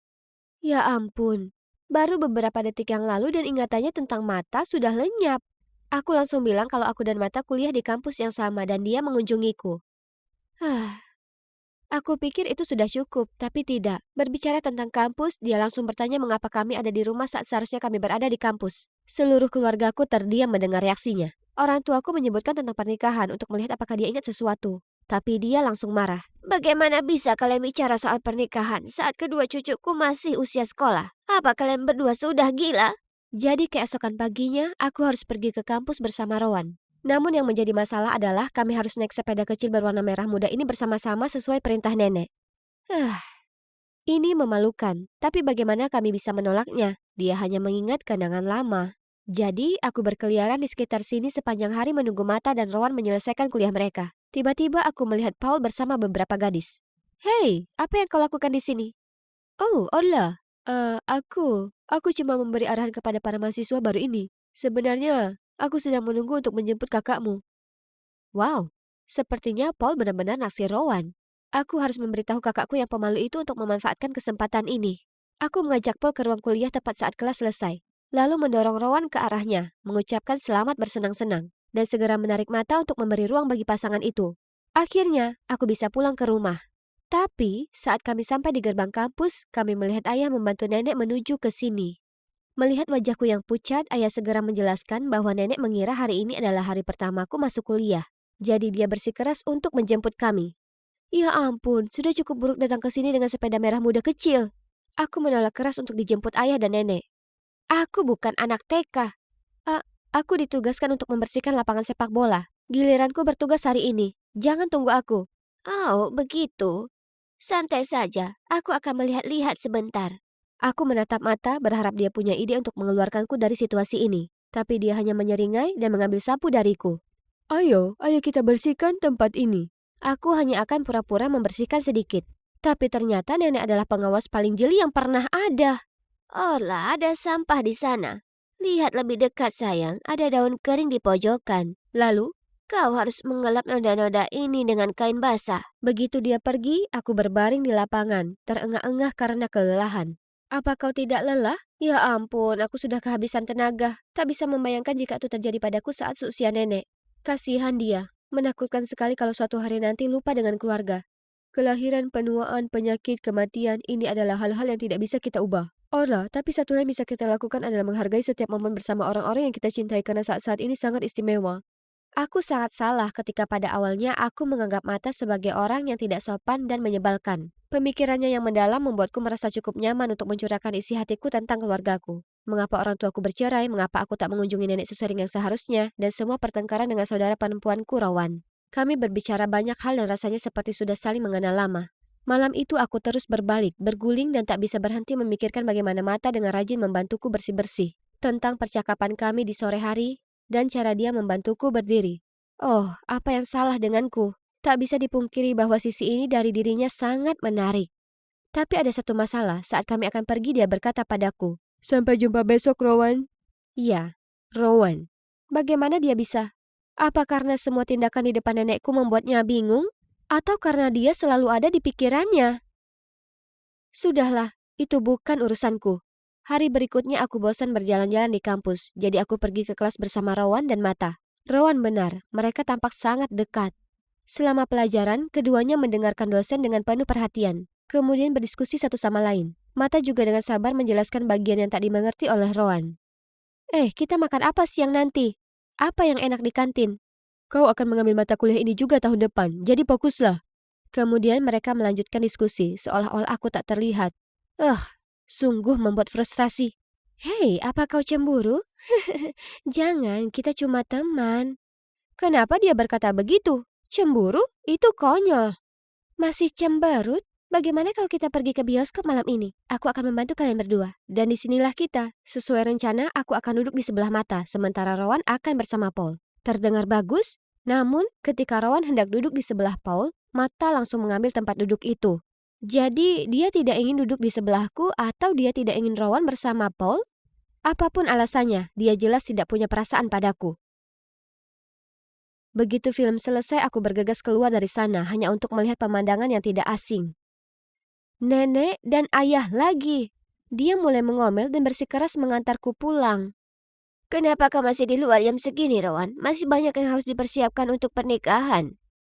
Sekarang pernikahannya kembali? Ya ampun, kau juga. Seorang calon pengantin pria seharusnya tidak bermain-main seperti ini. Paul, mengapa kau tidak memasangkan aku dengan Mata seperti sebelumnya, Nenek? Setelah semuanya kami kembali ke pasangan semula. Aku dengan Paul, Mata dengan Rowan. Ya, ini hanya pernikahan palsu. Jadi tidak masalah dengan siapa aku menikah, bukan? Tapi mengapa ada perasaan yang mengganjal? Kemudian, seolah nenek punya telepati untuk mendengar keinginanku, tepat sebelum upacara dimulai, ingatannya tiba-tiba berubah lagi. Apa yang kau lakukan duduk di sini? Sudah waktunya, naiklah ke sana. Nenek menarik Mata ke altar dan menyuruh Paul, pengantin pria, untuk minggir. Oh, betapa manisnya. Setelah itu, semua terasa seperti mimpi. Aku berjalan di altar, Mata memandangku dengan lembut dan dengan tulus mengucapkan sumpahnya. Aktingnya sempurna, sementara aku gemetar karena gugup. Menyadari hal ini, dia dengan lembut memegang tanganku untuk menenangkanku. Aku bersedia. Kerumunan riuh bertepuk tangan dan di antara mereka aku melihat wajah bahagia nenek.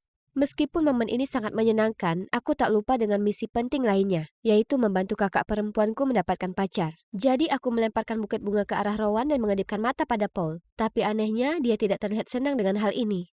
Malam itu, setelah semua tamu pulang, aku mencari Mata. Jujur, aku sangat ingin tahu apakah dia merasakan hal yang sama denganku. Dia ada di sana, tapi mengapa terlihat begitu gelisah? Aku hendak memanggilnya, ketika tiba-tiba dia berlari dan meninju. Paul! Berulang kali. Kau brengsek, menjauhlah dari Rowan, paham? Apa yang terjadi? Mereka berkelahi karena Rowan? Jadi Mata memang pura-pura saat upacara? Dia menyukai Rowan, bukan aku. Bukankah kau bilang kau hanya berteman dengan Mata? Ada apa dengan semua ini? Teman tidak cemburu ketika orang lain menggodamu. Online ini tidak seperti yang kau pikirkan.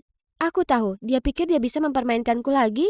Aku berbalik dan hendak mengejar Paul untuk memeriksanya, tapi tangan seseorang menarik tanganku. Itu Mata. Paul tak sebaik yang kau pikirkan. Ternyata alasan mengapa Rowan merasa canggung di dekat Paul adalah karena Paul selalu berusaha menyentuhnya. Belum lagi para gadis di media sosial menyebutnya pria yang hanya memanfaatkan mereka dan berselingkuh. Mata dan Rowan tahu itu semua, tapi mereka coba bertahan hingga pernikahan. Namun, dia terus melewati batas. Jadi hari ini Mata memutuskan untuk memberinya pelajaran. Jadi tindakanku di bioskop hari itu dan barusan adalah untuk melindungi temanku, bukan karena aku cemburu. Aku tak tahu dia melakukan begitu banyak hal untuk keluargaku. Olah, kenapa kau di sini? Bukankah ini masih tahun ajaran? Dan juga, orang tuamu sangat aneh. Kenapa mereka berbaikan satu sama lain? Oh, dia memanggilku dengan namaku. Dia bahkan bertanya siapa Mata. Ingatannya sepertinya sudah kembali dengan sempurna. Dengan pikiran bahwa nenek kita sudah sembuh, Rowan segera menelpon orang tua kami. Kami sangat bahagia berpikir sebuah keajaiban telah terjadi. Tapi kemudian dokter menghancurkan kebahagiaan baru kami dengan mengatakan kalau itu adalah fenomena yang disebut terminal lucidity. Yang berarti nenek kami tidak memiliki banyak waktu lagi. Tak satupun dari kami yang ingin percaya. Tapi tak ada yang bisa kami lakukan selain memanfaatkan sisa waktu berharga bersamanya. Aku juga memutuskan untuk menunda kuliah dan tinggal bersama nenek selama hari-hari terakhirnya. Setiap pagi kami berjalan-jalan bersama sambil aku mendengarkan cerita-ceritanya tentang masa lalu dan kemudian berbagi beberapa kenangan terindahku dengannya. Ibu dan ayah masih bertengkar dan kemudian berdamai. Beberapa hal memang tidak pernah berubah. Tapi Rowan dan aku semakin akrab. Ternyata kami punya lebih banyak kesamaan daripada yang kami sadari. Dan Mata, dia masih datang mengunjungi nenek. Lalu, suatu hari saat Mata sedang berpamitan denganku, tiba-tiba nenek berteriak keras. "Kau pikir kau mau kemana? Masih banyak yang harus dipersiapkan. Kau kira pernikahan ini hanya lelucon atau apa?" Pernikahan lagi? Kami terdiam dan saling berpandangan hingga nenek berteriak untuk kedua kalinya. Tapi kali ini, mungkin aku dan Mata tidak perlu berakting lagi. Karena ketika aku bertanya apakah dia siap untuk mengucap janji suci lagi, dia menjawab. "Tentu saja, Orla. Aku selalu siap untuk mengucapkan kata-kata itu padamu setiap hari.